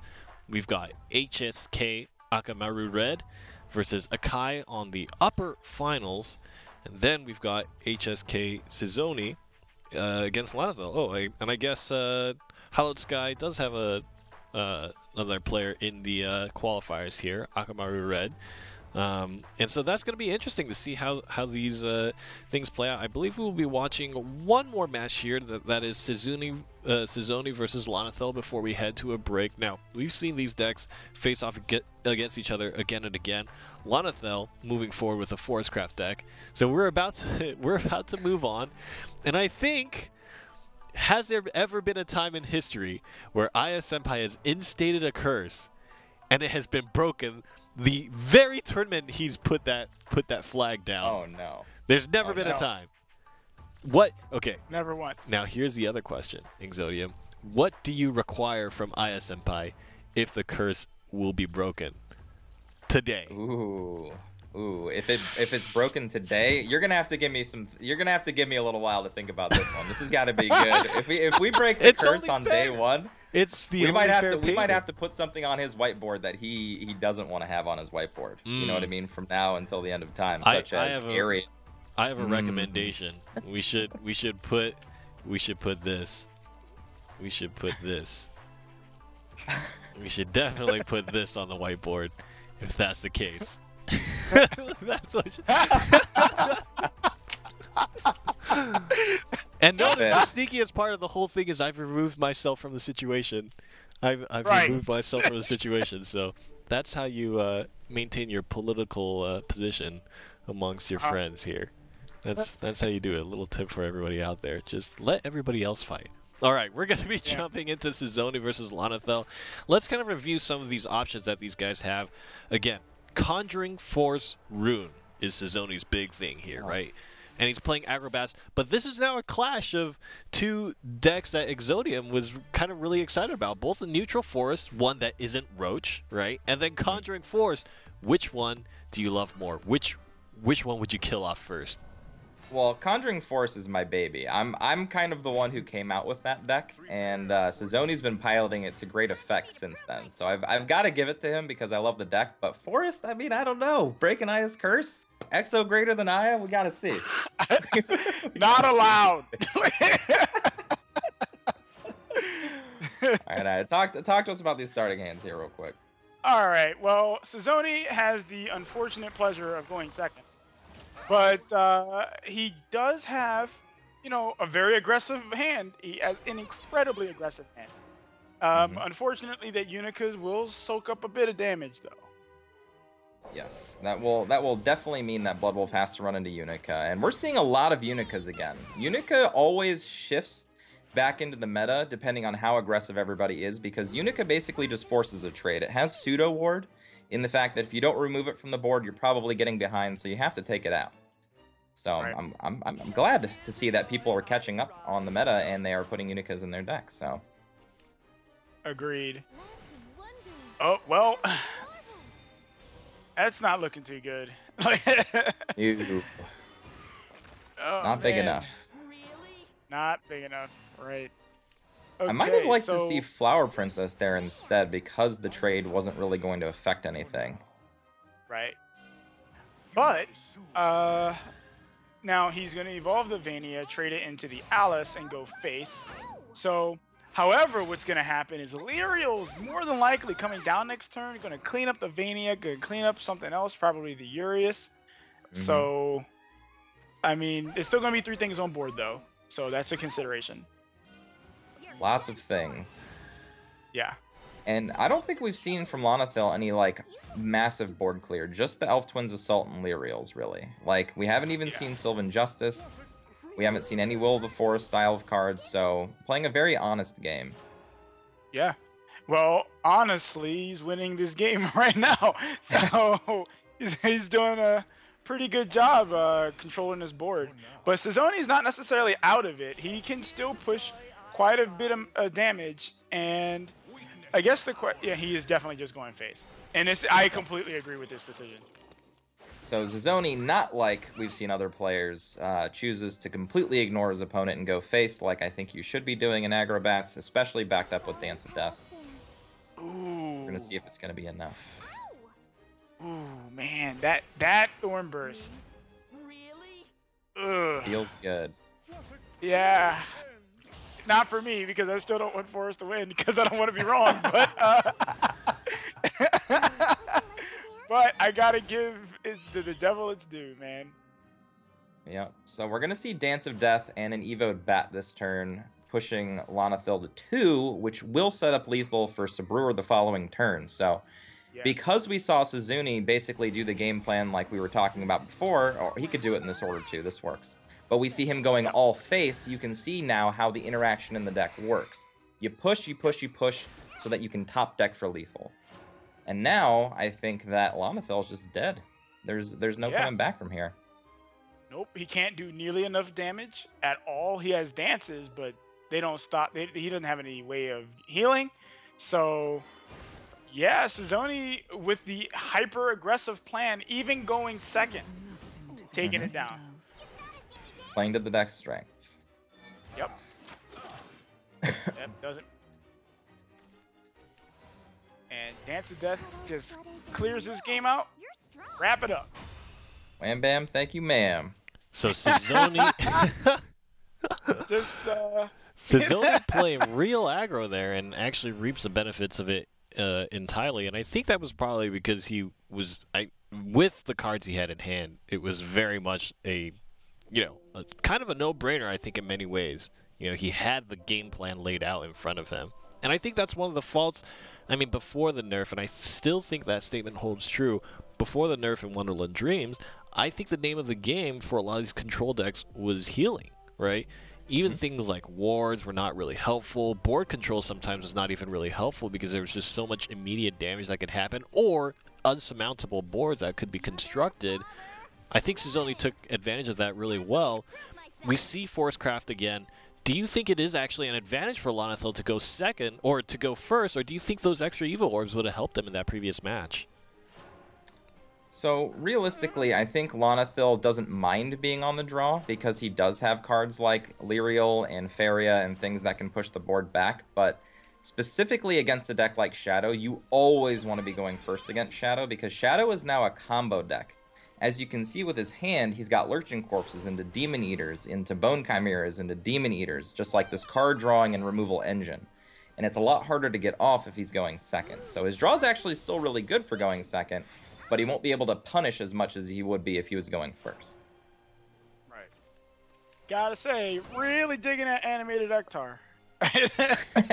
Yeah. Not relevant to the match, but just wanted to point that out. I okay, think animated so, Bone Chimera looks better than that. Look at this Bone Chimera. Yeah, that Bone Chimera does look pretty sweet. Okay, yeah. enough about marveling over the animateds. So we see that Suzzoni's running O-Dials. Like, wow. Yes. Okay. That's So probably the Detect Flower with a mirror, Princess I got would imagine. full value. Okay, got the Thornburst, got the 2 fairies. So, and he's going first, so he can just kind of press this advantage. Like, but that Demon Eater is gonna, do work. Do what it does. Yep. This is the combo Draw tons aspect of of the deck I was cards. talking about. He will overdraw next turn, though, but I don't know if he necessarily minds that right now. He does gain a shadow from overdrawing, so help feed that He Ektar. That could be in the game plan. Just overdraw, get extra shadows, don't care about these cards I can't play anyway. Right. But as it stands, Suzzoni is looking pretty good here. He's got pretty much everything you could want. He's got things to sack to the Necro Assassins. He's got more card draw. He's got Odile to board clear. He's got Ektar to push. And realistically, all Lonethil has in the grand scheme of things is a repeating Carrot and a Beauty and the Beast. And if this Beauty and the Beast gets dealt with effectively, I don't really know how he's going to push past all the resources that Suzzoni has. Well, Suzzoni has Ektar that can deal pretty nicely with that. Like, not necessarily on this turn coming up, obviously, because he went second. But, like, in the event that he's unable to actually deal with it in the following turns, he definitely can use Ektar to summon a bunch of zombies to take out that Beauty and the Beast. Yep. Or he could draw Death's a Death's Breath Breath is and completely The just bane of Forest players. The bane. completely nullify my entire point. Yeah. Oh, okay. Decides to go with a different plan. Okay, interesting. Ooh, This actually sets up a really interesting interaction where we get to see Bone Chimera get a lot more value than you'd think that card should get. Yeah. Actually, he's going to be able to kill this Beauty and the Beast off of this Haunted House. I love this line. He keeps his shadows, and wow. Yeah, And great he gets a draw. one. And showing that Haunted House isn't just a meme, everybody. Haunted House can be used effectively. Haunted House just killed a Beauty and the Beast. Yes, it did. With a Bone So Chimera. Yeah. Just let that sink into your soul for a few seconds. Alright, so this next turn, Suzzoni actually has a few options here. He's got Ektar to clear the board. He could Soul Squasher plus... Ektar is just the easiest. Plus he gets a few little Haunted House ghosties to go face, so that's kind of cool. I know. The value he's getting right now off of this haunted house is pretty crazy, dude. Pretty crazy.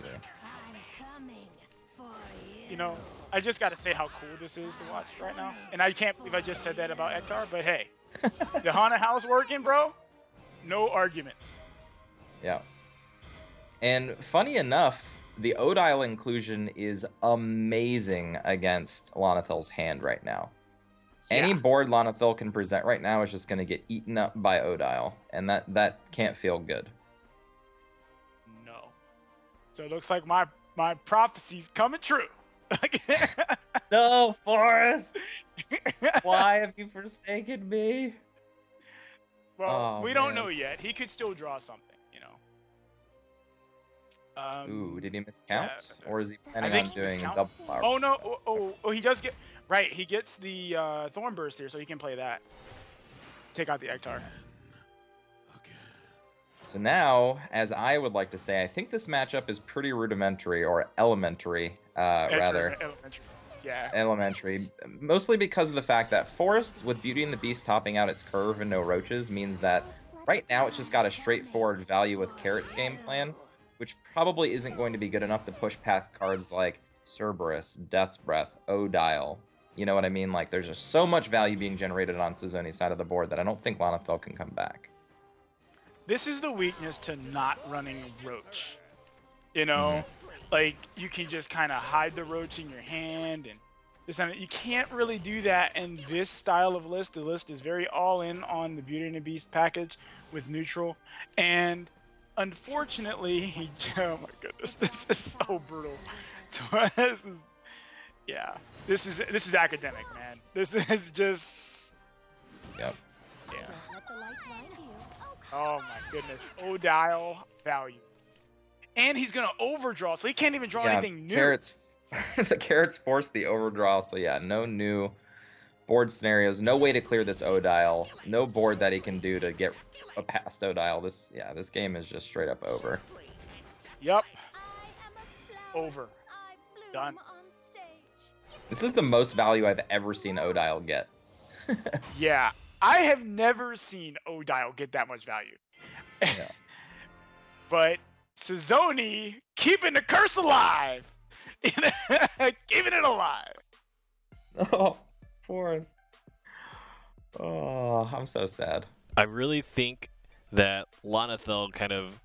What is the value of holding Beauty and the Beast and then not playing it when you feel like they have removal options for it? Because obviously he had kind of he had some pretty beefy swingers. I think he had a 2-2 and a 3-1 at the time, so that was already kind of shaving 5 health off the Beauty and Beast, and then the evolve point to kind of put a follower in and then swing again.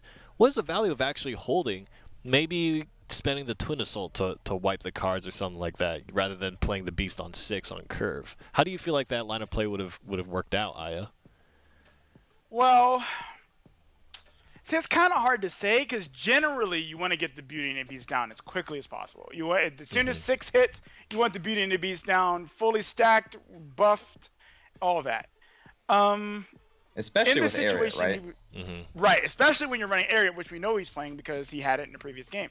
So, I don't know. I think he played to what he knew, which was, you know what, I could draw area. You know, I don't think he was expecting Haunted House to clear his Beauty and the Beast, though. Like, I don't think he was expecting. Card. For anybody who's new out there, Exo, what does Haunted House do? Do you have Haunted House off the top of your head? Yeah. So Haunted House is basically just a 3 countdown amulet. Whenever a follower on your turn dies, you get a 1/1 ghost with Storm. And then it gets banished at the end of the turn. So it really just sets up really nice early game plays for the Shadow deck. It also sets up really nice Ektar turns, like where you can trade, get ghosts, and then pump the ghosts to go face, while also board trading with any additional slots you have left. It grants an extra shadow by itself. So it's kind of like Wood of the Brambles that Forest has. Which is, you know, gives the clash to all of the fairies and stuff like that, but it's in a deck that's actually good. So a lot of Haunted Houses, but you'll see it as a player, like a 1 or a 2 of just to get some more board value. Wonderland Dreams, where my Forest Craft dreams remain. to be just dreams. Cursed. Cursed. Down there. So there Cursed. goes. Lanathil is out 2-0, I believe it was. Forestcraft is out of there, and there it is. There's the whiteboard. So I guess we're not getting anything from ISMPie today. But Sizoni will move on. He's got some very interesting decks in hand, and I actually kind of like the way that Shadowcraft has been somewhat evolving in these small ways in the Wonderland Dreams meta. It really feels like they're trying to explore the boundaries of how far Ektar decks can go. And even, I mean, today, for example, we saw the whites performing really, really well. So very, very interesting things. We have just a few games left in the Shadowverse Open, but before we get to them, I'd like to take this moment to remind you to join or go to shadowverse.nge.io, find information about tournaments and our broadcasts and everything else there. One more day of qualifiers, and that's North America tomorrow, so if you are in the North American region, you can sign up for that tournament and play, and that will be your last chance. At Shadowverse Games is going to be the social media account that you can tweet to, talk about anything Shadowverse or Shadowverse Open related. Do you think Beauty and the Beast is just a dream, or do you think that there's a chance for Forestcraft? Let us know. Also, hashtag NSVO and tell us who you think is going to win. Now, with that, I think it is time for us three to take a little bit of a breather, and when we come back, more Shadowverse Open will see the conclusion of the qualifier tournaments.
welcome back to the Shadowverse Open. Week 3 of the qualifiers we are in right now, just watching to see who the final 4 European players are going to be.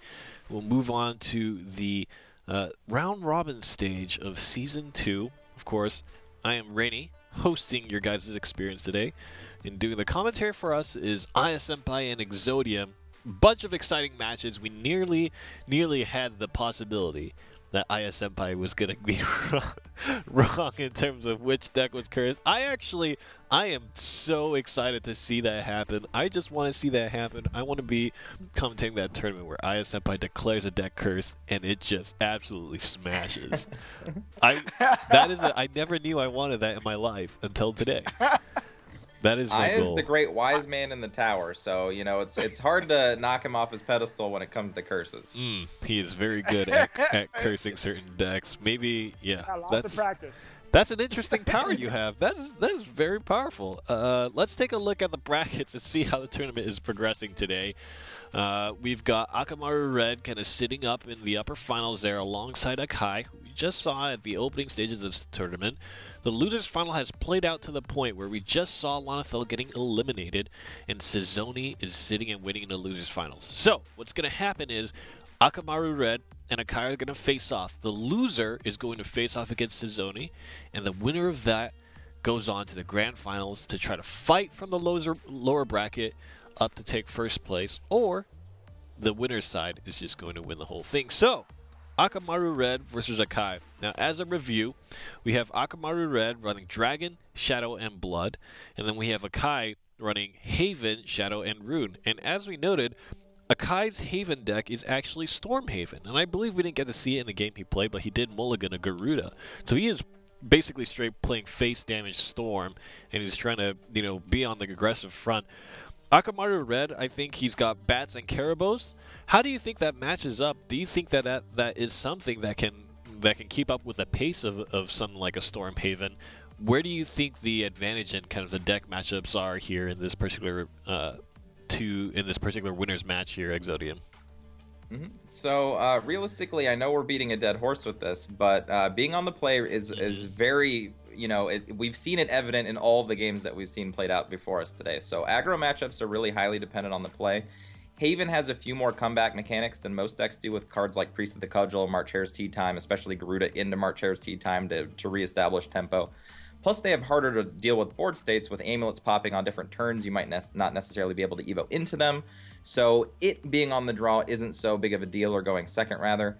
But again, as overall in this matchup, I think Dragon is still the wild card. I think Dragon's going to be the make or break it of this matchup. All right, well, our game is just about prepared. We're going to be jumping into Akamaru Red versus Akai.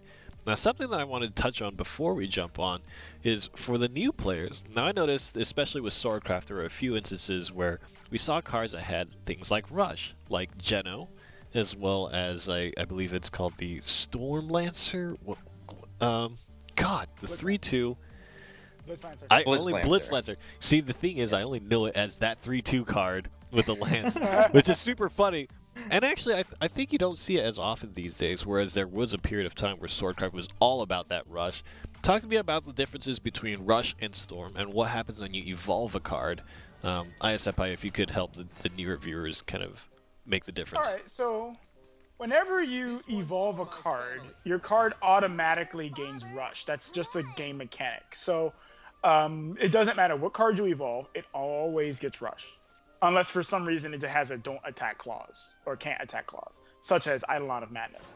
Otherwise, cards like Blitz Lancer, cards like Geno, these cards they have Rush inherently, and the benefit to these cards is that they don't require evolution points.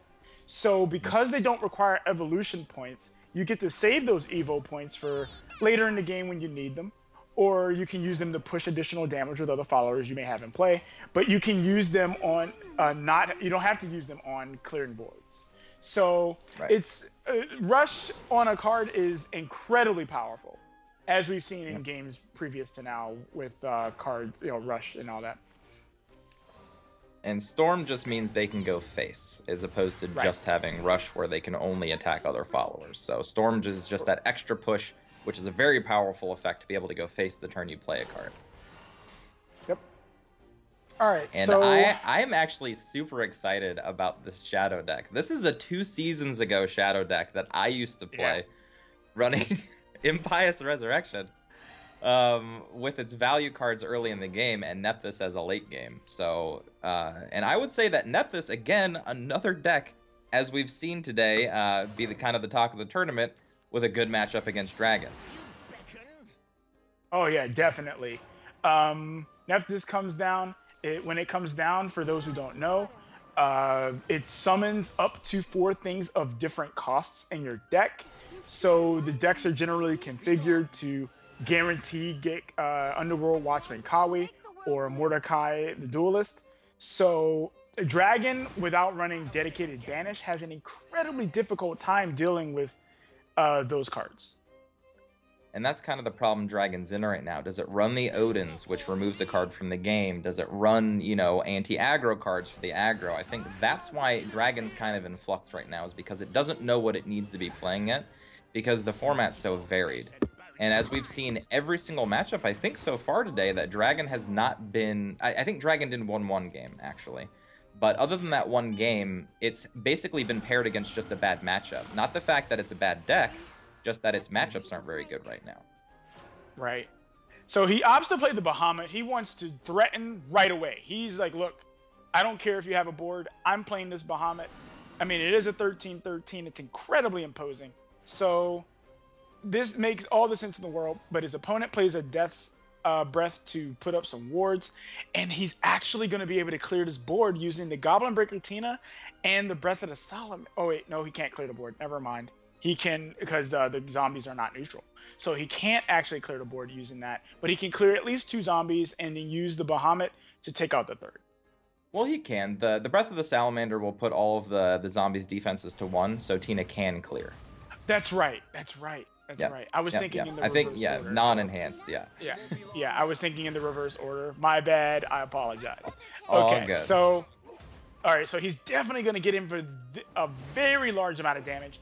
The only problem is the damage is going to be completely negated by the Nephthys that's about to get played. Yep. Because and this it's right here is the play. Yep. Yeah. This is what... Not only does it reset the life that Bahamut just did, it also presents an endgame with Mordecai. And Mordecai is basically unkillable without banish. So, yeah, this is just, and he not only that, but he got a 4/4 lich. He's just staring down the barrel of a gun right now. This is looking real bad. And we're gonna see a second Mordecai hit the field next turn, and I think the game is just gonna slip away from Akama Red. I don't really know how Dragon can come back from double Mordecai boards, especially not without running Odins. Definitely. So here we're going to see the game potentially go for another 5 to 10 turns, but I don't think that Akama Red is going to have any way to actually come back. These Mordecais can literally just trade board for forever while chipping away little bit by little bit, but eventually they're just going to end the game. Yep. So that poor Sahakuel doing 0. Yeah. But yeah, so for those who don't know, whenever Mordecai dies, it just summons another copy of itself. So that's why you need to banish it. And unfortunately, if Akama Red does indeed have banish, he hasn't drawn it. So yeah, this game is looking pretty over right now. And not to mention that Akai can build even more of a board using that the Impious Resurrection. So yeah, even the Pact of the Nether God can come down on the Sahakuel to present another big threat while also dealing with the board. This is kind of why we say this is a bad matchup. Like, the Nephthys completely erases any Bahamut plays, and then Mordecai's are just this endgame that Dragon just can't really deal with. Right. The Necro Assassin, the damaged Mordecai, it's going to come back. It's going to be nice and healthy. And he's going to hit face for... He could hit face for potentially 7, but he opts not to. It's more card draw. Yeah. Why not? Well, I mean...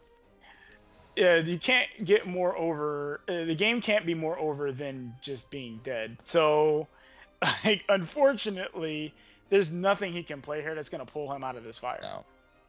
No, even the Saha into Isra play isn't really going to be good enough to do anything. Searching for whatever he can. Going to 13, not good enough. Oh. And it seemed like, you know, from an unassuming player's perspective, that Bahamut play super early is just like, holy crap, how does he lose from this point? It's because of Kawi. Kawi by itself just erases Bahamut, erases all the damage he can deal, as we saw, and it just basically makes the Dragon deck null and void for a while. Yep. I've never seen that. That's hilarious. The BM Pact of the Nether God. Let's go. Yeah. I actually thought, and without that heal, it was going to be our first time ever that we would have seen a Bellringer Angel Killing Blow. It nearly happened, man. He was able to swing with the 5, swing with the 3, leave him at 2, and then evolve the Angel and go for the Killing Blow. I would have lost my jam. I would have gone crazy. I was waiting for that Bellringer. But he had to heal 3, and there was mathematically no way to divide up the damage to do it. But, my God, what a game. So, Nephthys Shadow, and again, we were talking about how Shadow has kind of evolved and changed, and I think Nephthys Shadow was always strong, but in the context of Tempest of the Gods, everybody was just preferring mid-range Shadow for just the strength that you arrived at. It's kind of similar to when we think of Spawn of the Abyss and kind of how it kind of pushed away Karabos, right? In many ways. The advantages of Nephthys Shadow for players who are not as familiar with the deck, Exodium, could you summarize kind of what the deck is all about here? Sure. So Nephthys, just straight A to Z, is you play 4 different costs of cards in your deck, whether it be 2, 3, 7, 8, or 2, 4, 7, 8, 4, 5, 7, 8. As you can tell from my numbers, 7 and 8 doesn't change because Mordecai and Kawi are the end game, and then the early game really just changes depending on how you want the early game to play out.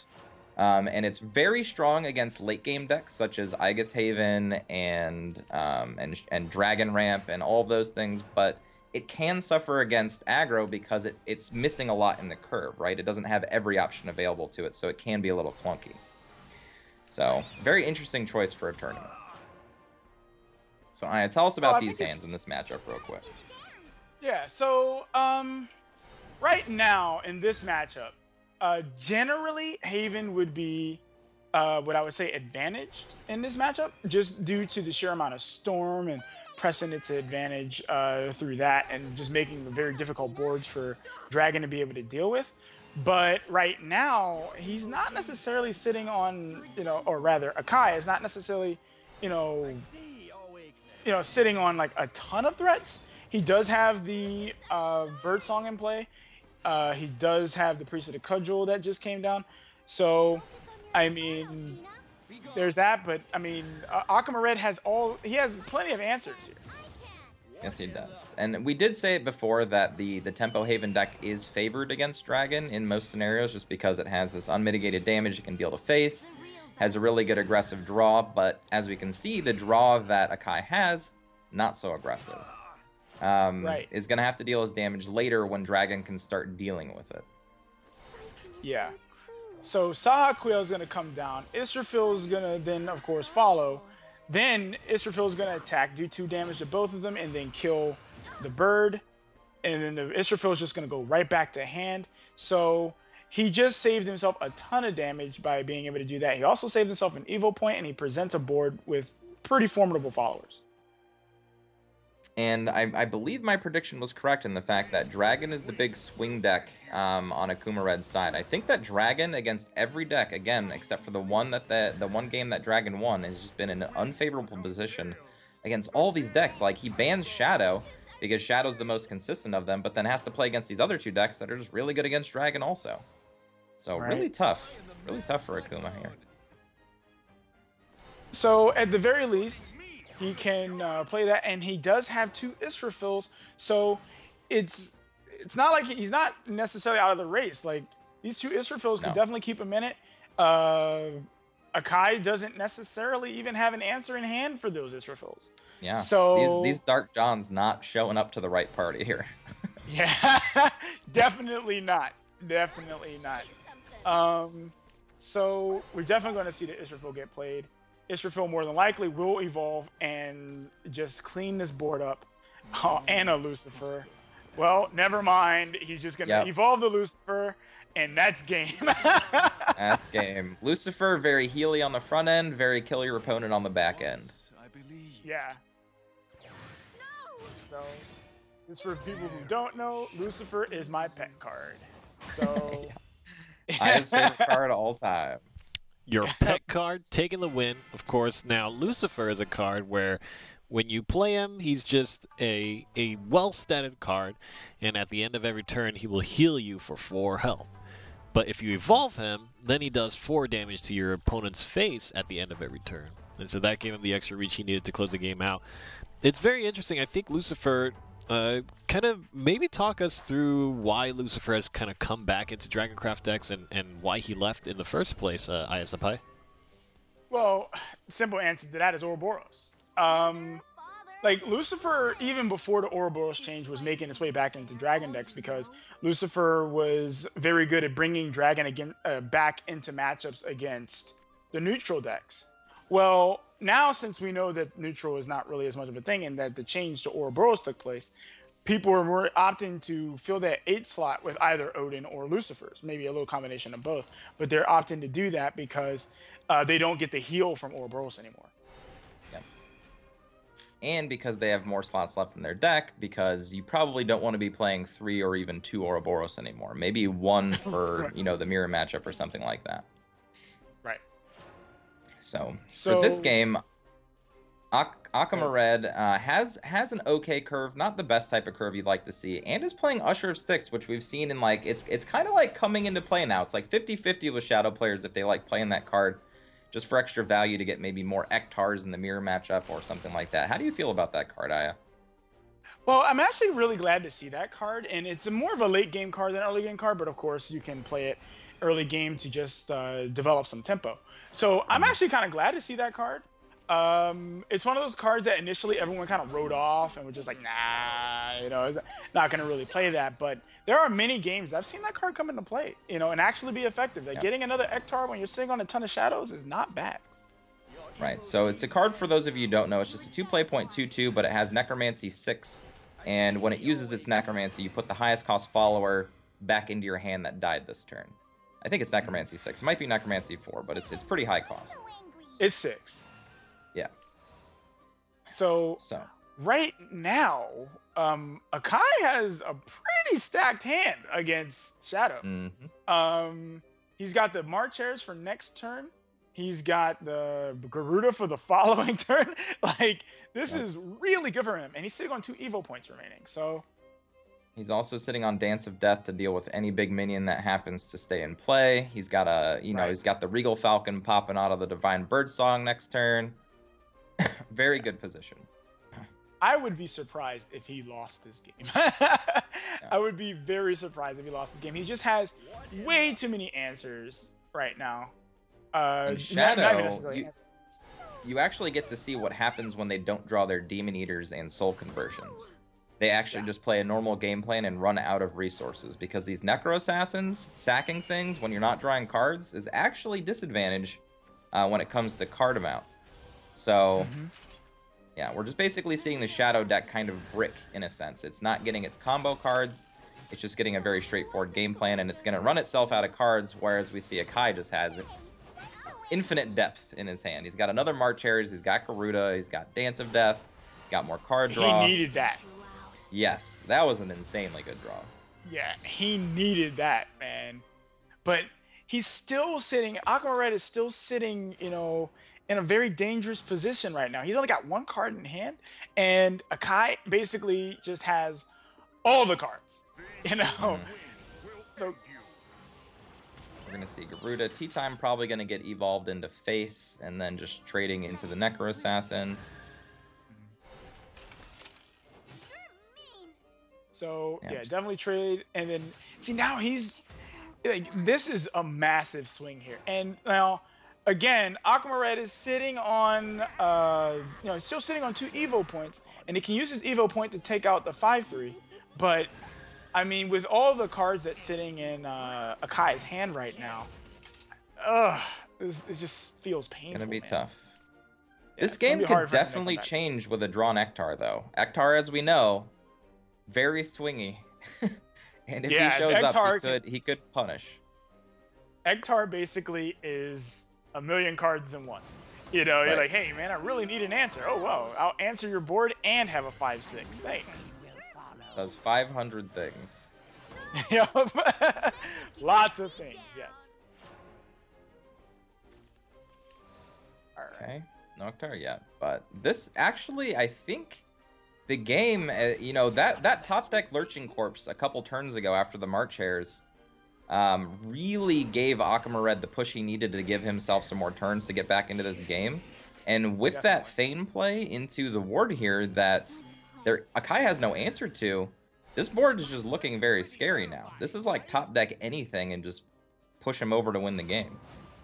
Right. So he opts to Evo the Attendant. Do you know why he would do that? Anticipating Dark John, but again, I don't know why he would do that anyway, because popping it to put out the 4/4 is still fine. So yeah, I'm not sure why the pre-Evo there. It also doesn't give him a way to actually deal with a big minion anymore, like without that Evo point. So interesting play. So he opts to play Moon to take out the ward. Well, obviously so he just basically wasted his Evo point by doing this line. You know, I don't know. I'm still a little, perplexed about that line of play. But anyway, moving forward, Vine Birdsong into Garuda, that's a thing. Yep, that's a great thing. That'll be able to clear up the Necro Assassin and get some damage off the board. Yep. And now it's all about these draws. Who draws better in the next couple turns? Who doesn't? Oh, well. Wow. That was a great one. Wow. Yeah. This man is believing in the heart of the cards right now. He is getting all the answers. And Cerberus feels great to top deck at any stage in the game because it's just 3 cards in one. It gives you a lot of versatility in the options you can do. It pops in a +2/+0 to a follower, pops in a deal 2 damage to any target. Just gives you a lot of flexibility just to trade the board, go face like you're seeing right here, and not get too far behind. Yeah, man. And I was saying before that. Everything. Yeah, I was saying before that Akai had this game well in hand. Well, later in the game, when the only things you can draw are amulets, it gets really tough. He had a dominating board position, but I think that Lurching Corpse into Necro Assassin top deck that one turn is literally what changed the entire momentum of this matchup. Definitely. I mean, that doesn't mean that Akai can't still draw, say, another Garuda to help finish this game out, or some kind of additional burn, or if he runs that in his deck. But right now, he's just not in a great spot. I mean, you just play March Hairs in the Hound, right? Or I guess you could play the both Prison Pieces. You might do that just to get something else in play, but I think putting the big follower in play is paramount because you need to be able to trade with that Cerberus so you don't die. Right. Ooh. Doesn't do much.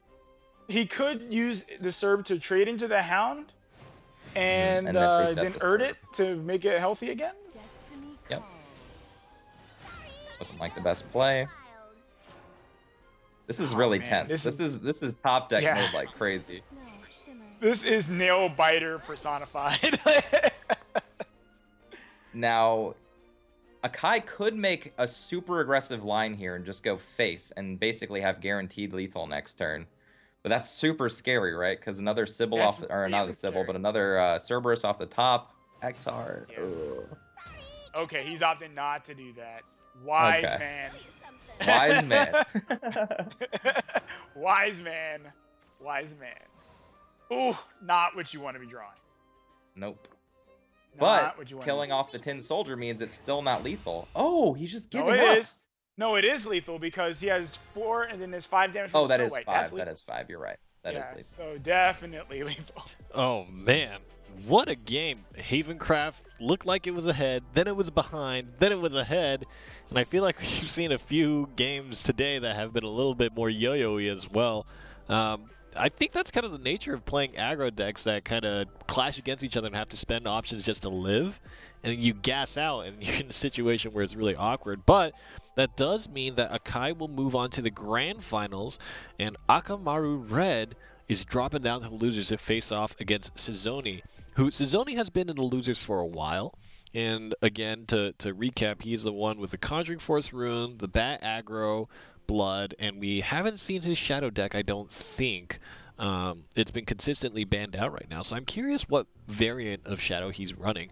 But with Akamaru down to the loser's end, let's talk about him as a player so far. Do you think his choices have been kind of tournament winning? Has it been consistency in his decks, his draw options? What do you think was probably his fatal flaw against Akai here? What do you think he needs to think of when he faces off against Sizoni? Let's start with Aya Senpai. Well, Akamaru Red didn't necessarily play badly. It's just his draws were just terrible. And he did top deck a bit, and he did keep himself alive, but he didn't play badly. I don't think that there's any one thing we could point out that he did that was wrong. It's just the draw just wasn't with it. If you are a kind of newer player and you're playing out these situations, what do you really have to be thinking about in terms of what your opponent could be playing? What do you think if you were playing a deck like Akamaru Red, where you're playing kind of this shadow deck variant that is kind of leaning on certain options, you're playing a lot of removal, how do you know to save your resources? How do you make sure you're extending your chances of winning the game here, Exo? Sure. So realistically, it's when you're playing a mid-shadow deck that's running out of resources, essentially. You're not getting your Demon Eaters, you're not getting your Soul Conversions.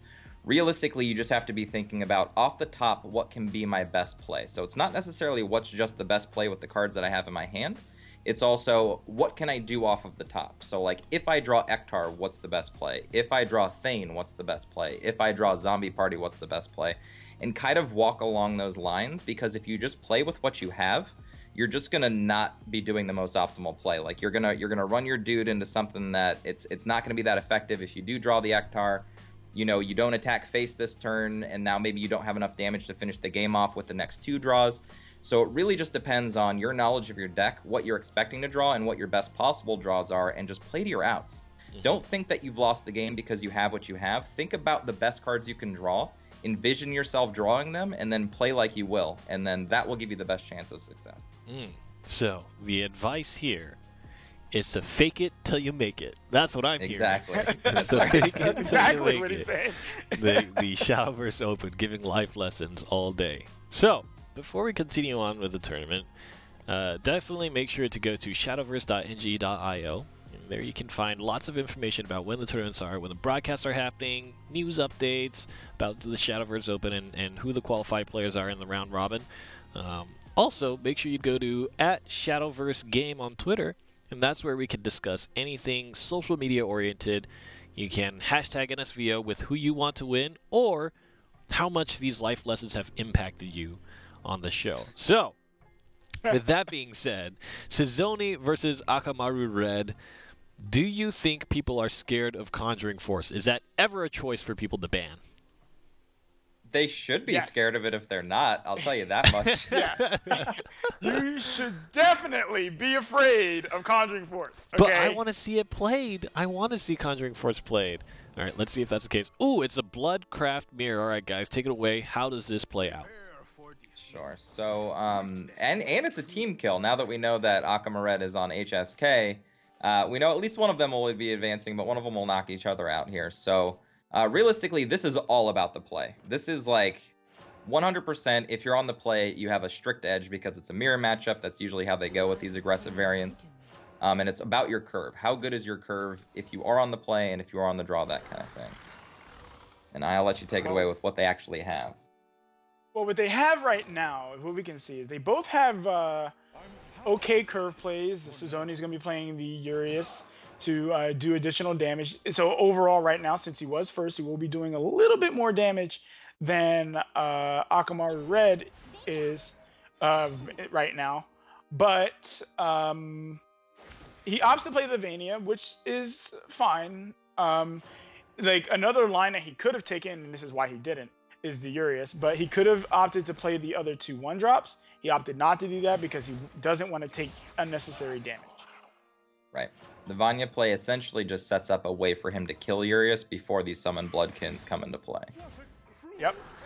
So now he doesn't have to take any additional damage.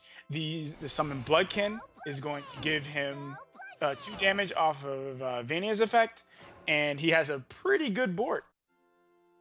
Essentially, basically took the onus off of Sizoni because Sizoni had the Vampiric Fortress, which on the play, not great necessarily. But we see the swinginess of the matchup right here with the Night Horde, just basically reasserting board dominance.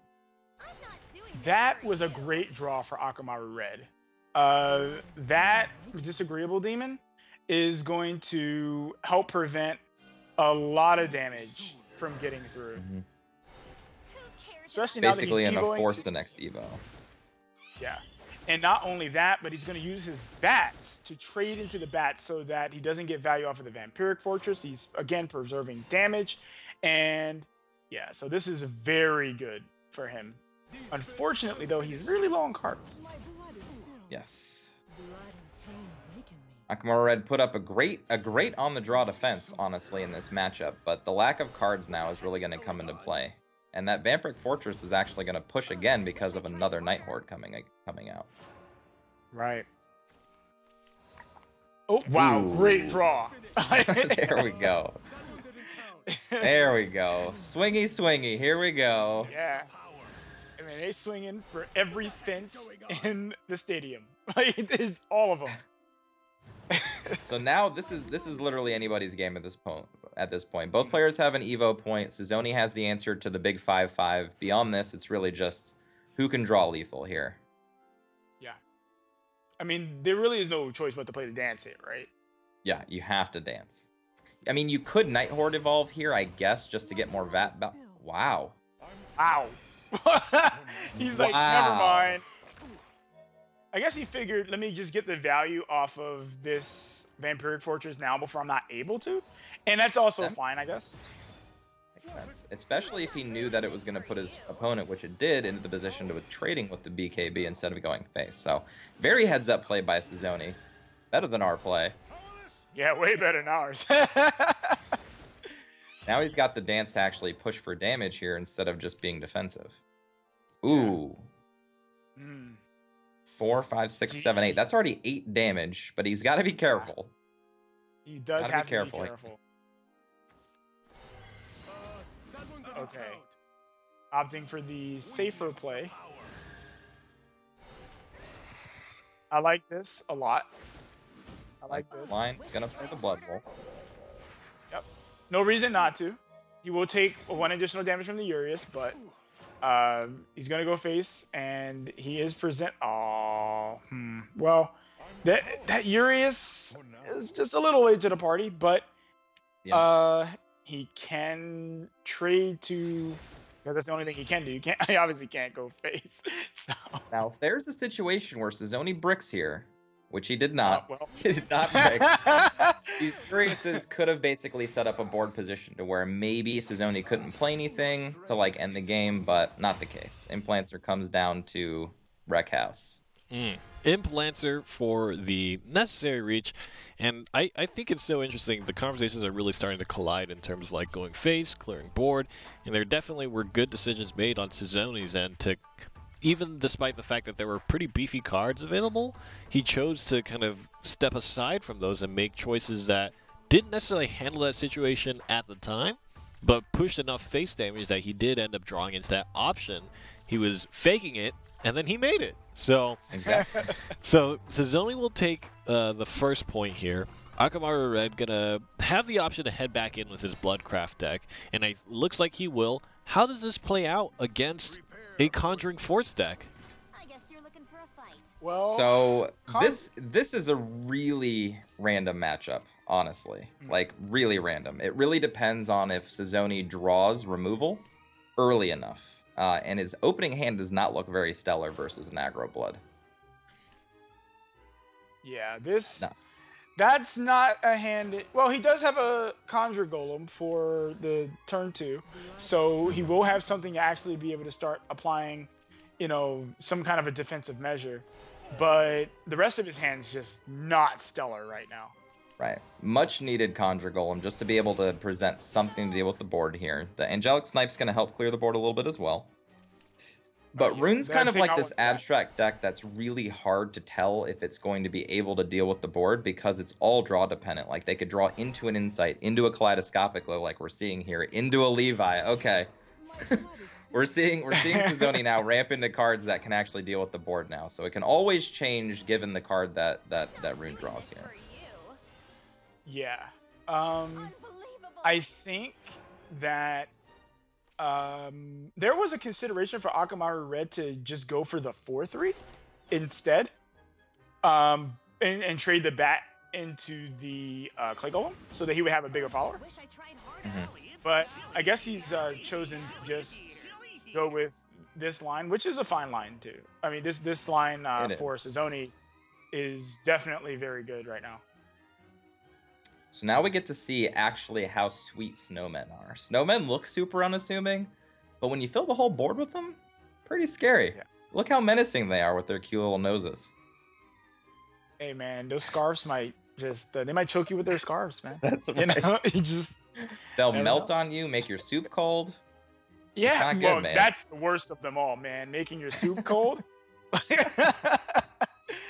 All right, so he could play the Night Horde or not, and actually this works too. He could play the disagreeable demon, and then play the bat, evolve bat, which he's doing, and he could trade into 2 of the snowmen while having a ward up. However, I feel like this line of play does not consider the fact that Suzzoni could have Levi next turn, because Levi more than easily deals with this entire board, especially Yeah. now with the Piercing Rune. Oh my goodness. Yeah, Suzzoni is in an incredible position right now to just run away with this game right now. Wish I tried harder. So because Akamared did not get the early game advantage that you'd want to see with Aggro Blood, meaning his opponent's not at like 12 or 11 or 10 by this point, Suzzoni's just going to start running away with this game. He's got Fate's Hand to redraw. He's got another Blade Mage to go face. He's got the Sorcery to go face. So now Akamared is just in a really tough position. Yeah, he can play the Big Knuckle Bodyguard, of course, reducing his life total just a bit more. So I don't know if he really wanted to do that, which this is a completely acceptable play here. He can evolve the Bat, take out the Blade Mage, but again, he's still leaving these 3 snowmen in play. Or he's not going to do that, and he's going to trade with the snowman. Why? That I don't understand very much. Yeah, that one kind of throws me for a loop. And the Daria now for the extra redraw. Oh my goodness. Oh my Yeah, god. we're just gonna see Suzzoni start just doing crazy rune things that Akamared as a deck just can't deal with, essentially. Yeah. This is looking pretty bad. Won't be long now. He's like, you know what? I don't need this Evo point anymore. Let's go. I don't blame him. What's he gonna do about it? Like, you know what I Right. mean? Like, what's he gonna do about it? He's at 17. Suzzoni's at 17. There's not really much he's gonna be able to do. The Big Knuckle Bodyguard does take out the Blade Mage, and he can evolve that to take out the other one. But Yeah, Yeah, he's Enchanted in a lot Sword of is gonna trouble. get most of the work done, meaning that a lot of options are going to be shut off from Akamaru Red. Can't play any of the Blood Wolves, any of the Razor Claws that he might top deck. Oh, just decides to play the Daria instead. Just tries to go for the end the game. oh my goodness. Now we're actually seeing the not saving the Evo point actually hurt Suzzoni here. If he had the Evo point, he could have had the Piercing Rune active for this turn, which would have been insane. Yeah, it would have been. But I mean, he's still at lethal. He's got lethal in hand. So, Oh yeah. Yeah. play the Piercing Rune into the Angelic Snipe. Just wipe it up, no problem. Yep. This game Yep. is over. Yeah, this game's a wrap. So he's going to trade into the 2 snowmen, but it's unfortunately way too late for that. Way too late to clear the snowman. Yep. We're just gonna see Piercing Rune into Angelic Snipe and whatever kind of BM Suzzoni wants to add on top of that. Right, right. Because Rune players, they like to BM from what we've been seeing. Yeah, definitely. So, yep, here it is. Piercing Rune into Oh, Angelic very Strike. classy. Very classy. Yeah.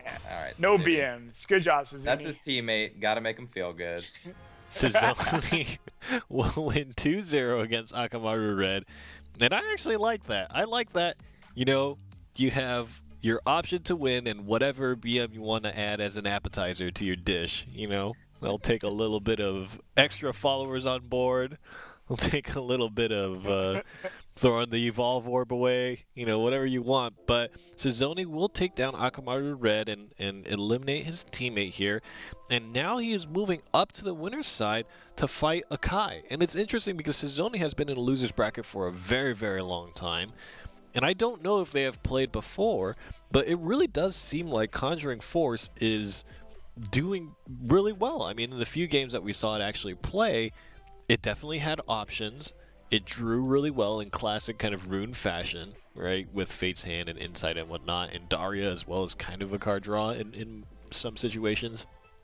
So I'm feeling pretty good. The only thing is maybe coming from the loser side is going to be a little bit tough. Do you think Suzuki has a good shot, Aya Senpai, at kind of defeating Akai twice, 2 series? It's a tall order, but I think he can do it. I think he can do it. If he's allowed to play Conjuring Force, that's his deck. He knows it in and out. You know, if he's allowed to play Conjuring Force, don't let him play Conjuring Force. If he's allowed to play Conjuring Force, he's definitely going to take it. So how about for you? How about for you, Exo? Is it Suzuki? Is it Akai? Well, I'm gonna have to be on the back of Suzuki as well. He's playing my deck, my favorite deck, my pet deck, and you know, I want to see it win. If it takes down the tournament, then nobody can refute Tier 0 Conjuring Force. Tier 0 Conjuring Force is being decided now. All right, I'm going to take Akai's side of the fence here, and that's because both of you have not chosen him, and he's on winner's side. He's been killing it all tournament long, and don't forget, he has his own rune deck. He has D-Shift. So he can, you know, he can pull some magic of his own. The old magic of you don't get to play the game. You know, that's a pretty good one. That's a pretty good one. Let's take a look at the bracket and see where we stand after a whole day of tournament play here.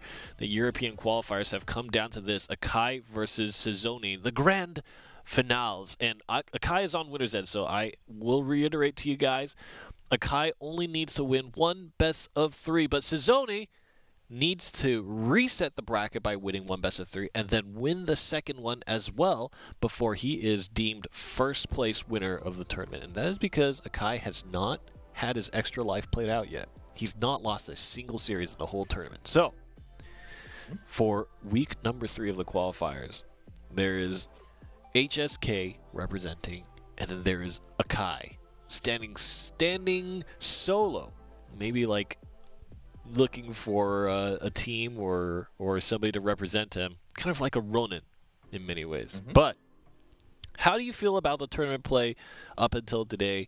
How we've seen quite a wide variety of decks, and this is the first tournament in the Shadowverse Open that we're seeing after the changes. Is it what you guys expected? Is it something different, Exo? It's a little different. I definitely didn't expect to see any dragon today, but people have a hard fast, you know, it's their religion to play dragon, I guess. I don't know. But the other decks make sense. Like, for instance, before the tournament started, I said Blood was going to go in a specific direction. We're seeing that Blood. I didn't think Force was really going to be played either, but we saw one deck, but it didn't make it through. But everything else is kind of playing out the same with that one wild card of Conjuring Force. What about for you, Aya? The tournament's playing out pretty much as expected. We seeing a wide variety of decks. We're not necessarily just seeing Shadow dominate, even though Shadow has, you know, historically done really well in this and that. We haven't seen too many heads that couldn't be taken. So, I mean, I think that this is refreshing for me as a player and as a caster. Like, it's incredibly refreshing to see different stuff. I'm really happy to see Conjuring Force. So, yeah, man, this is great. Lots of interesting decks to view. Now, while we're waiting for the next match to get set up, let's talk through some things that can help some other new players kind of get into Shadowverse. Now, we've seen, what would you say are kind of the top end decks that these players can maybe look forward to building what would you recommend is a good starting lineup if they were just trying to enter the tournament scene and they were wondering, hey, where should I spend my vials? What should I disenchant if I wanted to get there faster? What should I save? What would you recommend Exo they do first? So first, just pick the 3 classes that you'd want to play in the tournament, and then basically vial everything else if you didn't have a lot of resources to work with. And Shadow, you should definitely play because it's either going to get banned or going to be one of the strongest decks in your lineup. You should probably play a Rune deck. You can go with Neutral, you can go with Dirt, you can go with D-Shift, you can go with any variant of Rune you really like. Just get comfortable with playing a variant, or have somebody, you know, play with you. And then the third deck, probably Haven, because it's consistent and it doesn't have a lot of legendaries in it. Realistically, just Snow White, and you don't even have to play Snow White to get good effect out of your deck. So those would be the three classes I would start with. Is that list very similar for you, Aya? Mine's a little different. For me, I would look at, you know, more cost-effective decks that are still very good. So Aggro Blood certainly goes to like the top of my list as far as that's concerned, because Aggro Blood, as we've seen, has been playing incredibly well today. Another deck that I would look into is not necessarily Aggro Sword, but Mid Sword. Mid Sword, the only legendary that's really required for that is Albert. And everything else, you know, it's golds or just bronzes or silvers. So, like, that's another deck I would look at. And I do agree on the Rune, though. I do definitely agree with that because D-Shift is an incredibly cheap deck to build. So, yeah, I agree with that 100%. Incredibly hard, though. So if you're a new player, be prepared to dedicate some time to it. There you guys have definitely. it.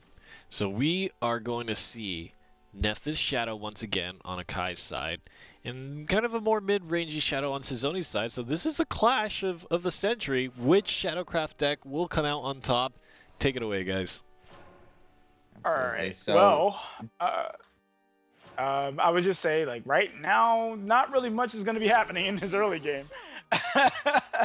Nope. Both decks are aiming to draw a ton of cards, essentially, and get to the late game. Now, I've never really seen this new matchup play out, like new Mid Shadow versus basically old Nephthys. Because New Shadow doesn't get a lot of early damage in, and it doesn't really finish with Phantom Hell anymore, which used to be the way that you beat Nephthys. So this might actually be skewed the other way now. It might be that Nephthys is actually favored in this matchup because it has a better endgame. What do you think, Aya? I think I have to agree with that. Like, and especially since Akai is on the play, he's going to be able to get to his Kawi. He's going to be able to get to his Nephthys on 8, just like very well. He's got plenty of removal for like. He's got the Lurching Corpse right now with the Soul Conversion. He has the Pact with the Nether God. So he's definitely going to be sitting in a very good place. This game is going to go really slow. Yes. And I think that favors Akai, right? Being the Nephthys player because he just has Mordecai. Mordecai is like the big guy that's like, I don't really care what you do. Ektar, laugh. Like, what are you going to Ektar into my Mordecai? Now I'm just going to clear your board and then just keep pushing. So I think this matchup is definitely skewed the other way now, which is interesting. I hadn't really thought about this matchup because Mid Shadow has been the thing that's been taking over, the game. But Nephthys might be the new kid in town, slash old man in town. Well, historically, if I remember correctly, Nephthys was used as a counter in the last format, even though it wasn't used as much because it had worse matchups overall. But it was used as a counter for some people against Mid Shadow. That's true. Because of the end game, like playing things like Death's Breath into things like Mordecai and Kawi is just big stall tactics, and regular Mid Shadow can't outvalue Mordecai. It plays no banish, it plays nothing that can get around it.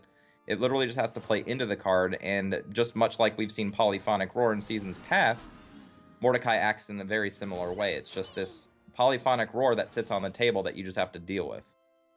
And most of the time, that doesn't happen. Well, Sizoni's got all the Necro Assassins he could ask for. Because you can only have 3 of them, but he's got 3 of them. So, I mean, what do you do here? Like, do you just play a Bone Chimera, evolve it into the zombie, and pass? Like, that's what it looks like. I mean, that's really it. Like, he needs to save the zombie party to get value out of it. Could evo the Soul Squasher. I probably would have saved the Soul Squasher, but then again, there's not really a lot of shadows to work with. He only has 4. So this is just, yeah, this is not looking good for Sazoni right now. Like, he's going to come into a couple Bellringer Angels right now. Just drew the Nephthys. Perfect draw for 7. So now it doesn't even matter. Now Akai doesn't care if his board dies. He just wants to draw cards and just prolong the game, get those Mordekais out, and then just finish. And with Akai still being at 18, it's very easy. Yeah, and right here is just, he can just go face. He doesn't even have to trade with anything. He doesn't even have the Evo. He can just go face, you know, and... Oh, wow. And the Foul Tempest has all the counter cards to the classic matchup. Yeah, that Ektar is not really doing anything. Nope. And you don't say that very often. Yeah, that's not a sentence that usually comes out of your mouth. You know, Ektar's not doing anything. Yeah, this'll be an easy Foul Tempest. Probably, I don't know. He might go Demon Eater Evo into the Bone Chimera just to get rid of everything. Nope, just goes with the Nephthys play. Okay. That's fine. So, oh man, the value right now. Yeah. Excellent value. However, he didn't Evo to take out any of the cards on board. This allows Ektar to be pretty potent this turn. Yeah. However, this is the one window. This is pretty much it. Yeah. This is the window. And he gave him this window. He didn't actually... Oh, man. Yeah, I think he messed up by not clearing his board. I think that was like really Foul Tempest was just a really easy play because you have your endgame in tow, and you don't really need to be that forceful with it. However, I think that, I mean, even Foul Tempest now into some, you know, it's still fine. Yeah. Especially if he knows that Sazoni doesn't have a Phantom Howl to worry about. He just now maintains board control with his Mordecai and doesn't have to worry about anything anymore.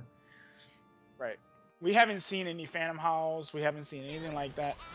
Fortunately for Akai, he's not going to get heavily punished or really punished at all for, you know, his greed. But that could have actually gone really badly. It could have, yes. That's a good death breath, though. The funny thing about Mordecai, for those of you who don't know, it turns all of these things on, like the soul conversions, the demon eaters. Like, I know you've seen it, like kind of what the players have been doing it, but like it really just makes all of those cards just free now. Like, you don't have to worry about setting up boards for it anymore, which is very potent endgame for a control deck. Just being able to draw a ton of cards with no downside that it normally has. Not to mention, he's still sitting. Akai's still sitting on an Evo point, and he's been sitting on that Evo. He's been hugging that Evo point, man. He's like, I'm not using it. It's not happening. Stop asking, you know. Yep. And he's gonna clean this board up pretty good. He's gonna hit face and probably soul conversion his Mordecai to just get even more advantage. Yeah. Yeah. Like, I don't know what Sazoni can do here, man. Without Phantom Howl, I don't think that Mid Shadow can beat Nephthys if it draws like this. Right. Because it's never going to be able to get the board back. Yeah, it really did. He got another Death's Breath. Into yet another Foul Tempest. Yeah. This is game. Mm-hmm. It's definitely game. So, Foul he's going to Tempest, play the another Foul one Tempest. of those Mirror Breaker cards. Yup. Oh, man, that was devastating.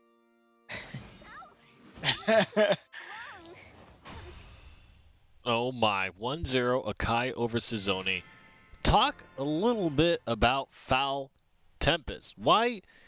I mean, Thoric, do you think that that was a very conscious decision for Akai to include because he foresaw so much Shadow would be represented in today's tournament? Is that a safe assumption to make? Absolutely. Foul Tempest is just an anti-aggro card, and if you're playing a control deck and you expect to play against a bunch of aggro, throw a card in that can wipe the board. Feels good, man. Mm-hmm. And so now Akai is left with, I believe, okay, it's going to be his Havencraft deck, and we'll see how this fares against Sazoni's Shadow. He's going to take another run at this mid-range Shadow, and we talked about how aggro is a little bit more advantaged in this matchup in many ways. Do you still feel like this is the case based on the kind of intricacies that Sony has included in his Shadowcraft deck, Exo? So I really just think that this is going to play out like a normal matchup. There's not like any hidden tricks really. It's just both players are going to be playing their more like impactful cards on the turns that they can play them, and whoever basically finds themselves above the rubble after all of the cards have been traded into is going to find success here. Zombie Party clearing up the Hound so that he doesn't have anything to trade with into his 2-drop. That's a very great play. Now, I mean, he does have the Priest of the Cudgel, Kai. I mean, he has the Priest of the Cudgel for next turn. So, Sony does run Phantom Howl. Oh, okay.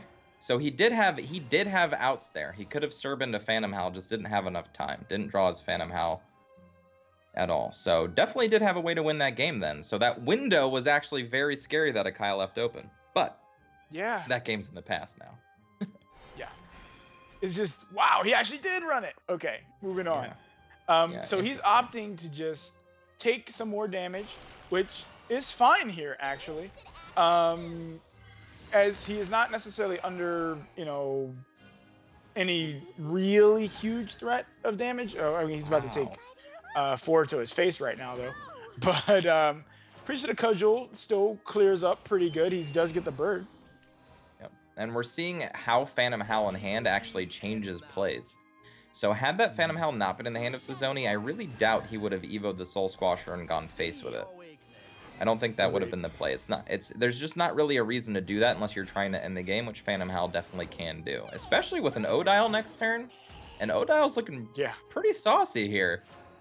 Yeah. Odile's gonna put in some W-O-R-K, okay? Work.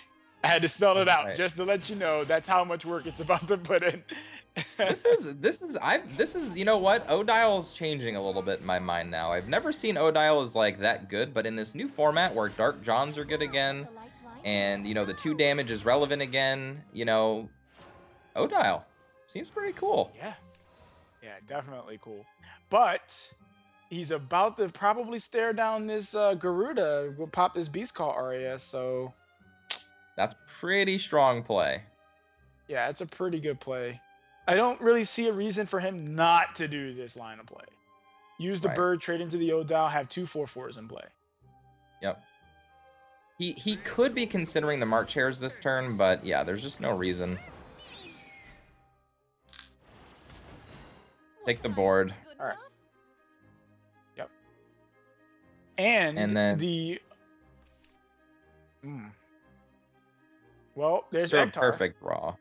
Yeah, I mean, Ektar is a great card here, but like he can literally just set up lethal by playing Serb here.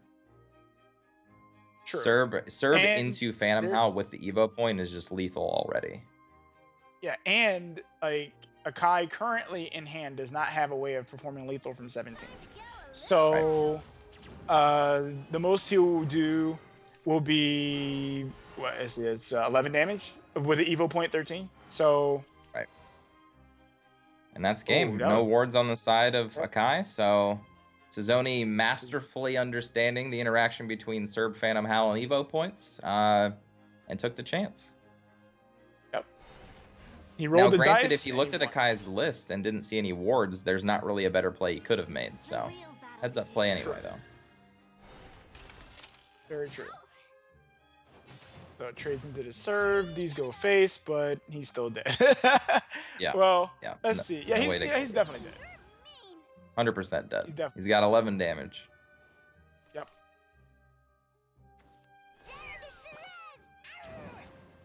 That's the one thing you don't want to see. Yeah. That's the other. It's like, what's happening? Stop it. Oh, he's doing it the fancy way. I get it. Oh, man. Okay. He decided to... Oh, come on, bro. Man. Sazoni, come on.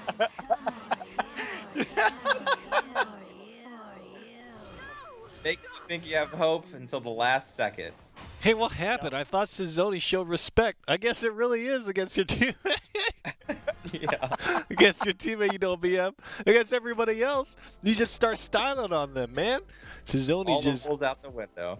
Suzuki took a lap around the arena, you know, got up on the ropes, you know, beat his chest a little bit, and then did the flying elbow drop, and just, man, took that first game on Akai. So, talk to me a little bit about how that played out. Now, obviously, Phantom Hell, incredibly strong. It's basically like a 4 to 5 damage-ish storm in most situations. What can Akai expect out of moving forward here now that he's facing Rune with his Havencraft deck? Does he have a good matchup here? Is he well positioned to kind of come back and close it out? Well, it's hard to say. I mean, again, this comes down to what Suzuki's draws are. And he does have the kaleidoscopic glow, so that's very good against the Beast Call Aria that's there. So that's going to be like massive tempo loss for Akai. So, oh, and he drew another one.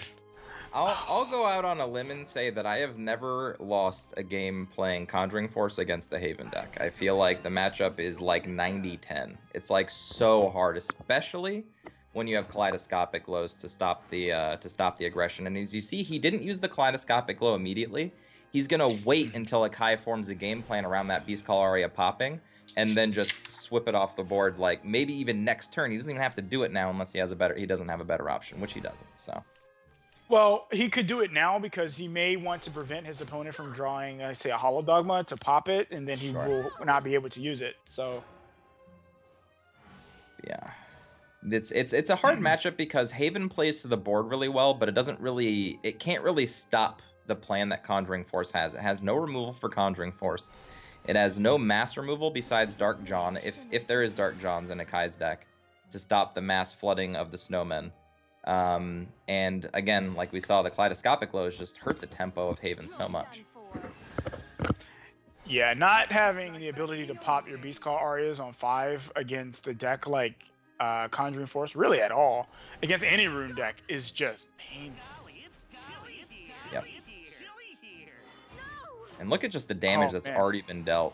Like this is just super swinging in the favor of Suzuki already. Didn't ban the Conjuring Force. We told you. We told you to do it, Akai. We did. But he can trade out the board, and so he does have clear board. So he does have that. He does have that. But another Levi plus Piercing Rune in hand, plus a Fate's Hand to refill, and another glow. Oh. Oh my goodness. Oh my goodness.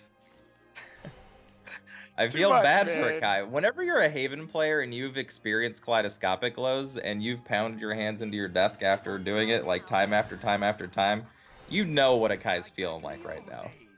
Yeah. And as an avid Haven player, I feel your pain, brother. Like I feel your pain. But oh my goodness, Suzuki, he's got death in hand, right?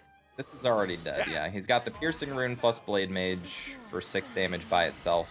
Not even accounting for Enchanted Sword or Rhymewind tricks later, like, doesn't matter. Yep. But like I said, this matchup is so heavily skewed in Rune's favor that I don't believe I've ever seen Conjuring Force lose to Haven. Yeah. And the sad part of it is we have yet to see him play a Conjuring Force. Yeah, exactly. Doesn't even matter. That's how little the card matters now. I'll give you one anecdote, and I played against Unlucker Dog, which I'm sure you guys remember. I was playing a game against Unlucker Dog where he was playing Aegis Haven and I was playing this deck, Conjuring Force. He was at 18, had a full board with a ward, and I lethaled him with nothing in play. Is what Conjuring Force can do against Haven, so you're never safe. Well, Suzuki just put lethal to Akai here and reset the bracket, so I definitely expect Akai to come back in this new, in the second best of 3 and ban that rune. Yeah. Ban it. Yeah. Ban that rune. Do it. Yeah. You can't leave it up, man. Can't.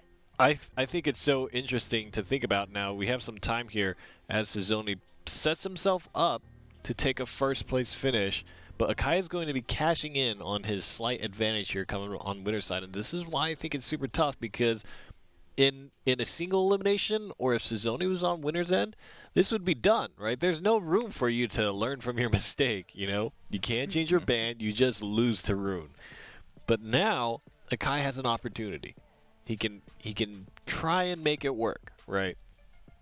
What do you think if you're forced to play Shadow? I guess that really leaves the game up to honesty, right? I mean, I guess all you have left is you just got to play the cards as they are. The matchups don't seem super kind of favored in one side or the other with the remaining decks, I don't think. Yeah. So what's interesting to me here, obviously, we're down to the wire. Do you change your mind for who you think is going to take the tournament? I know both of you kind of went for Suzzoni, but no, nobody changed their mind. Nobody thinks so. Even you, after you think Akai is going to ban Rune, you still don't change your mind. I don't. I think he has a higher chance, but I think I'm still going. You don't think he's going to ban Rune after that? I think the reason why Suzzoni is in the place he's in right now is because everybody's like, Shadow's his best deck. What does he play in this stupid Rune deck? And then they're just getting massacred by this Rune deck. He just literally flew through the entire tournament getting to play his best deck, and nobody even knew. They weren't any the wiser. Maybe even at this point, Akai thinks that this Rune deck is just like, whatever, I need to ban Shadow. You know what I mean? We'll see.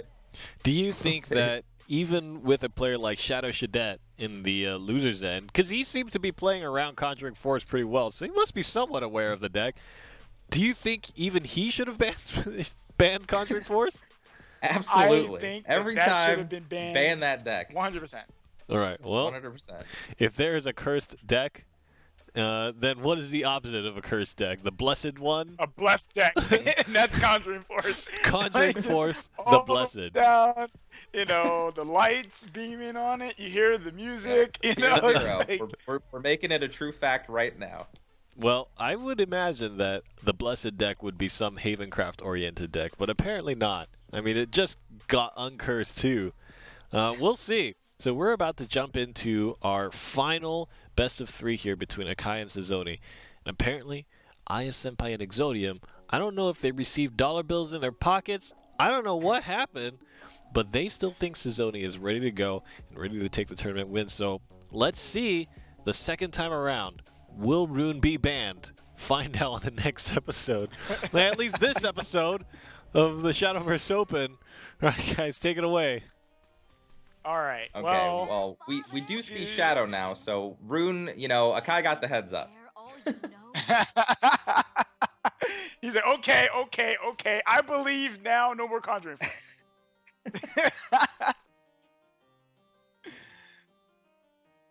So opening All hand right. looks very strong for Suzzoni. Has the especially now got the 2-drop to fill out the curve. The scripture is going to play a pivotal role here. It's just, what is that scripture going to hit? Is it going to have to hit the Lurching Corpse because there's no other play on 2? Or can it wait for the turn 3 play, which is where you really want to save your scripture? I think since he doesn't actually have, like, Akai doesn't really have a 3-play right now, or I guess he does now. If he didn't draw the Divine Bird song, I would have said that holding the Black Inscripture for 3 would have been a much better choice. But now he's just going to have to deal with on-curve Shadow shenanigans. Without any card draw, though. We're seeing Suzzoni not have the combo pieces here. No Soul Conversions, no Demon Eaters. Never mind. Oh, never mind. Never mind. All right, so he got that. He gets the 4/4 Lich. He got a 2/2. He's got a board here. Yeah. And we're seeing a lot of the Shadow players in this tournament actually be very heads up against Haven in the fact that they're getting rid of their really strong Last Words minions by themselves without allowing them to get to the banish turns for Priest of the Cudgel and Black Inscription and things like that. So our Shadow players are on point today. It's a very wise thing to do. I mean, to be completely honest, like, what would be better than that? I mean, you don't want to be giving because you want to build shadows. So you killing your own stuff just makes sense. So that you can build your shadows for later in the game, and so your opponent can't prevent you from activating your effects. Right. And in a normal matchup without Banish, those shadows are going to happen regardless. But against Haven, they can be taken away with the Banish because when you banish a card, no shadow is generated. which is actually one of Haven's biggest strengths against Shadow, is just denying the shadows for big plays like Soul Squasher and things like that. But Demon Eater changes the pace of that and allows you to break your things and yada yada, as we've been seeing it unfold right now. Yeah, and right now, Suzzoni is in a dominating position right now. Yes. He can, Yes. I mean, he can pretty much just fall asleep and still win this game at this point because this game is, this game is pretty locked up, man. It's looking Marchin's pretty Garuda strong. does give him some play, though. It does give him a little bit. A little bit of play, for sure, but unfortunately, though, like Suzzoni is still sitting on a massive amount of pressure. He's also sitting on 2 zombie parties for the following turn, so he's going to continue to build boards. And we already know, and we can already see that even if he, oh wow, that was a great draw, by the way. That was great. Yes, that actually kept him in the game here. Yeah. Well, completely disregard everything I just said before now. That Priest of the Cudgel he showed up in the nick of time. Yep. Card we were talking about a little earlier finally showed up to the party to do what it does best and get rid of the sweet last word effects that Shadow has access to. Yep. Now, of course, if Suzzoni top decks an Ektar, game's over. Yep. Ektar, Cerberus, a lot of different cards to be drawn. Yeah. But even without those things, Zombie Party enhanced 2 turns in a row, probably enough to tilt those dominoes over. Yeah. There's no board wipes in this deck that we've seen. We've basically went through every card in this guy's deck, and we've seen no board wipes. Staggering lack of Dark Johns today. I know we've seen them, but not in every Haven deck at the moment. Yeah. Which I think you should be packing if you're expecting to play against Shadow. Yeah, I think that the lack of Dark John is a massive mistake. Mm-hmm. And it's definitely showing right now the mistake of not having Dark John. There's no way he can clear this damage. Yeah, this is it. Yeah. Just didn't get the right cards in the right order, plus being on the draw against Shadow when it draws like this. Now that Demon Eater top deck, again, a lot of these matches are coming down to just like a role-playing turn. Like that top deck Demon Eater really set the pace for Suzzoni's turns. Without that Demon Eater, he'd still be sitting there with almost no cards in hand, no relevant plays, all that kind of stuff. So, interesting. Suzzoni continues to move on, and it seems like the prophecies are coming true. Suzzoni is well slated to take first place in this final week of qualifiers. Akai's in trouble. Akai is in trouble. Yeah. Do you think more people should be bringing the deck set that Suzzoni has? What do you think is even smart to bring to face up against kind of this 3-deck lineup that Suzzoni is packing? Rune, Shadow, and Blood. Maybe Exo first. Sure. So you need to be anti-aggro to a T if you want to beat these, which is not what we're seeing. We're seeing a lot of mid-range and aggro decks face up against each other. And in order to punish that, you need to know exactly what you're going to be playing against. And the one big wild card to that, again, is Conjuring Force. You can't really prepare for it. It's a really hard deck to pilot. It's a really hard deck to really know what to do against because it's kind of like D-Shift, but it deals damage as opposed to just winning in one turn.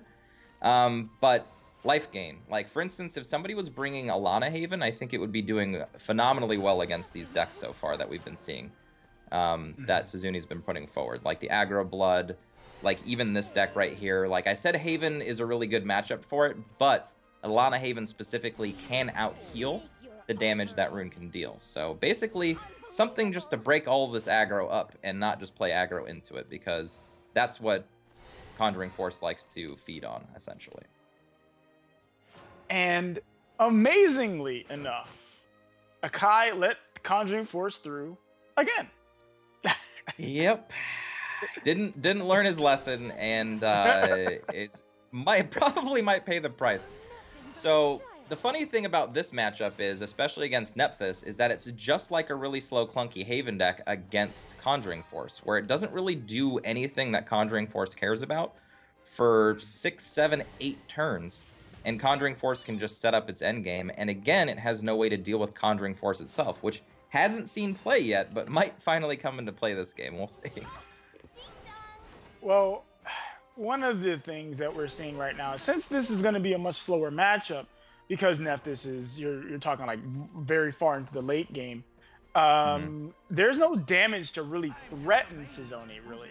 So That's true. because of that, like, he can just take his sweet time. He can just go, okay, we're gonna set up these cards, and then when I'm ready to kill you, you're dead. You know. So, however, I mean, realistically, go ahead. I was just gonna say, realistically, just think of it like a D-shift deck that just has different options in the mid game. Like, it can actually deal with aggro, and it doesn't need to set up a full combo to beat you. Like, it doesn't need to have D-shifts in its hand. It can just naturally draw its cards in an order that will just allow it to win. And it still plays out kind of like D-shift against lower decks in the fact that it's got spell boost cards. It's got things that it can build into just to take massive board advantage whenever it feels like Cizone wants to pull the trigger, because he can do it whenever he wants to. Can I just say wow on that Necro Assassin hit? Oh yeah. Oh yeah. That was wow. Winning the lottery. Yeah, this man is rolling the right dice. So we're sitting here with he got a piercing rune. He could clear that the Bellringer off if he wants. He could Evo to do that. I don't know if he really should Evo here. Again, he's not really sitting under a ton of pressure. He may want to clear off the Necro Assassin, though. So, right.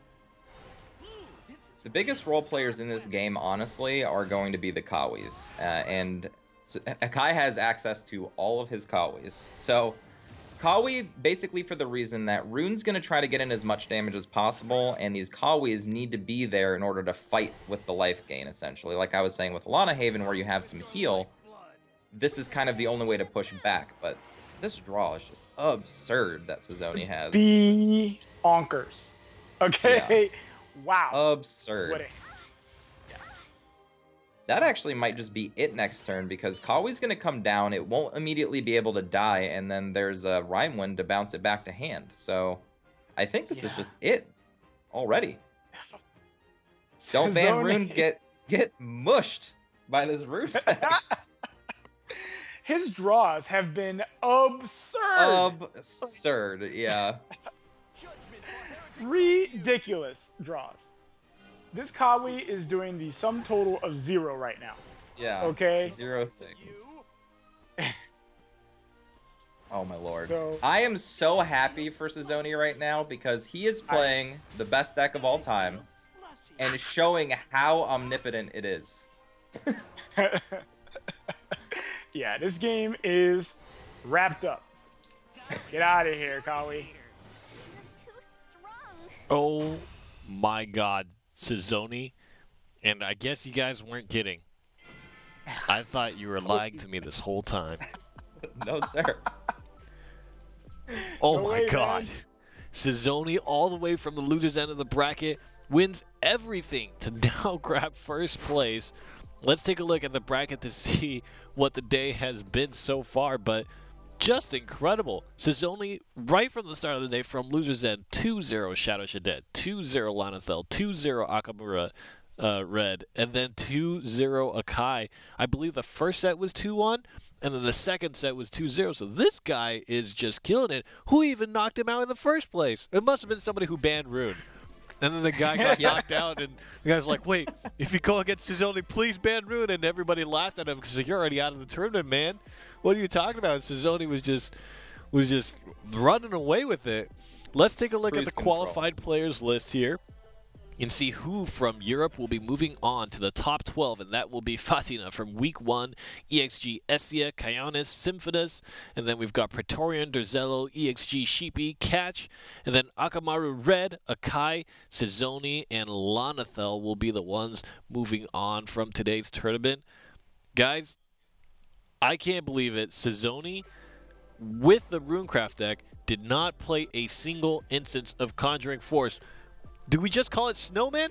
Let's just call it Snowman. Yeah, we see Snowman sure. being played. We don't always see Conjuring Force being played. Let's just call it Snowman. Where did you first learn of this deck, and why is it so strong? What gives it that success that it has had today, Exo? Yeah, sure. So I actually first saw it, like the first iteration of the deck, I was just late night streaming, and this is before Sleeted Rain, if you guys know Sleet, was a part of the Shadow Nexus. I was watching his stream, and he was just playing a wild variation of a card I'd never seen before in Conjuring Force, and I was like, oh, that's pretty interesting. And then I decided just to put it together and just play it and put it through the stripes. And my God, the power level of the deck, I did not know it was so insane. And then the reason why it's so good is because it's so hard to play against. Like, you just don't know what it's doing. Like, at first, nobody knew to kill snowmen, so Conjuring Force would just come down and kill them. Then they learned to start killing the snowmen, and then they were just like, oh crap, Blade Mages plus Enchanted Swords plus Conjuring Force means I could just be 18 to 0'd from nothing in play. So, and I never know when that's going to go off because I don't know when they drew their Blade Mages, when they drew their Enchanted Swords, how many Fate's Hands they have access to, yada, yada, yada. It's just very hard to play against. That's its biggest strength. How do you feel like the tournament has played out today? Are you pleased that Conjuring Force has been revealed? I mean, to be honest, we already kind of knew about Conjuring Force. Yeah. We already knew. Now it's public. No, Very the general public. public did it. The general public did it. And for that reason, I am incredibly happy that Conjuring Force won. Like, I'm so happy for that. So good job, Suzzoni, handing people their butts with Conjuring Force. Like, yes. Hold yes, on to your and butts. yes. Get ready for Rune. Rune is coming for that booty. All right. Well, here's to seeing Runecraft 100 more million times in these next few weeks as Conjuring Force seems to be taking the whole thing by storm. Haha, Blade Mage. Give it to me, please. Got it. All right. Before you guys murder me on set, make sure to go to shadowverse.nge.io for more information about how you can follow the Shadowverse Open, when the tournament broadcasts are, and how to participate in the last North American qualifier. Tomorrow, that's your last chance. Then it's going to be all round robins. Also, at Shadowverse Game is going to be your social media channel. Go and tweet at us anything Shadowverse or Shadowverse Open related, anything Conjuring Force related. Do you like snowmen? Do you think they're scary? Don't know. Hashtag NSVO with who you think will win. And we'd be very pleased to talk with you guys and discuss certain things. So, we've come to that point again. It's the end of the day. The European qualifiers are finished. I'm Rainy. That's Aya Senpai, and of course Exodium for another fantastic broadcast. I had a lot of fun. Hopefully you guys at home did as well. Congratulations to HSK Suzzoni and HSK in general for having a ton of players to represent in the European qualifiers. With that, we will bid you goodbye. Don't forget to tune in tomorrow for the North American qualifiers. See you.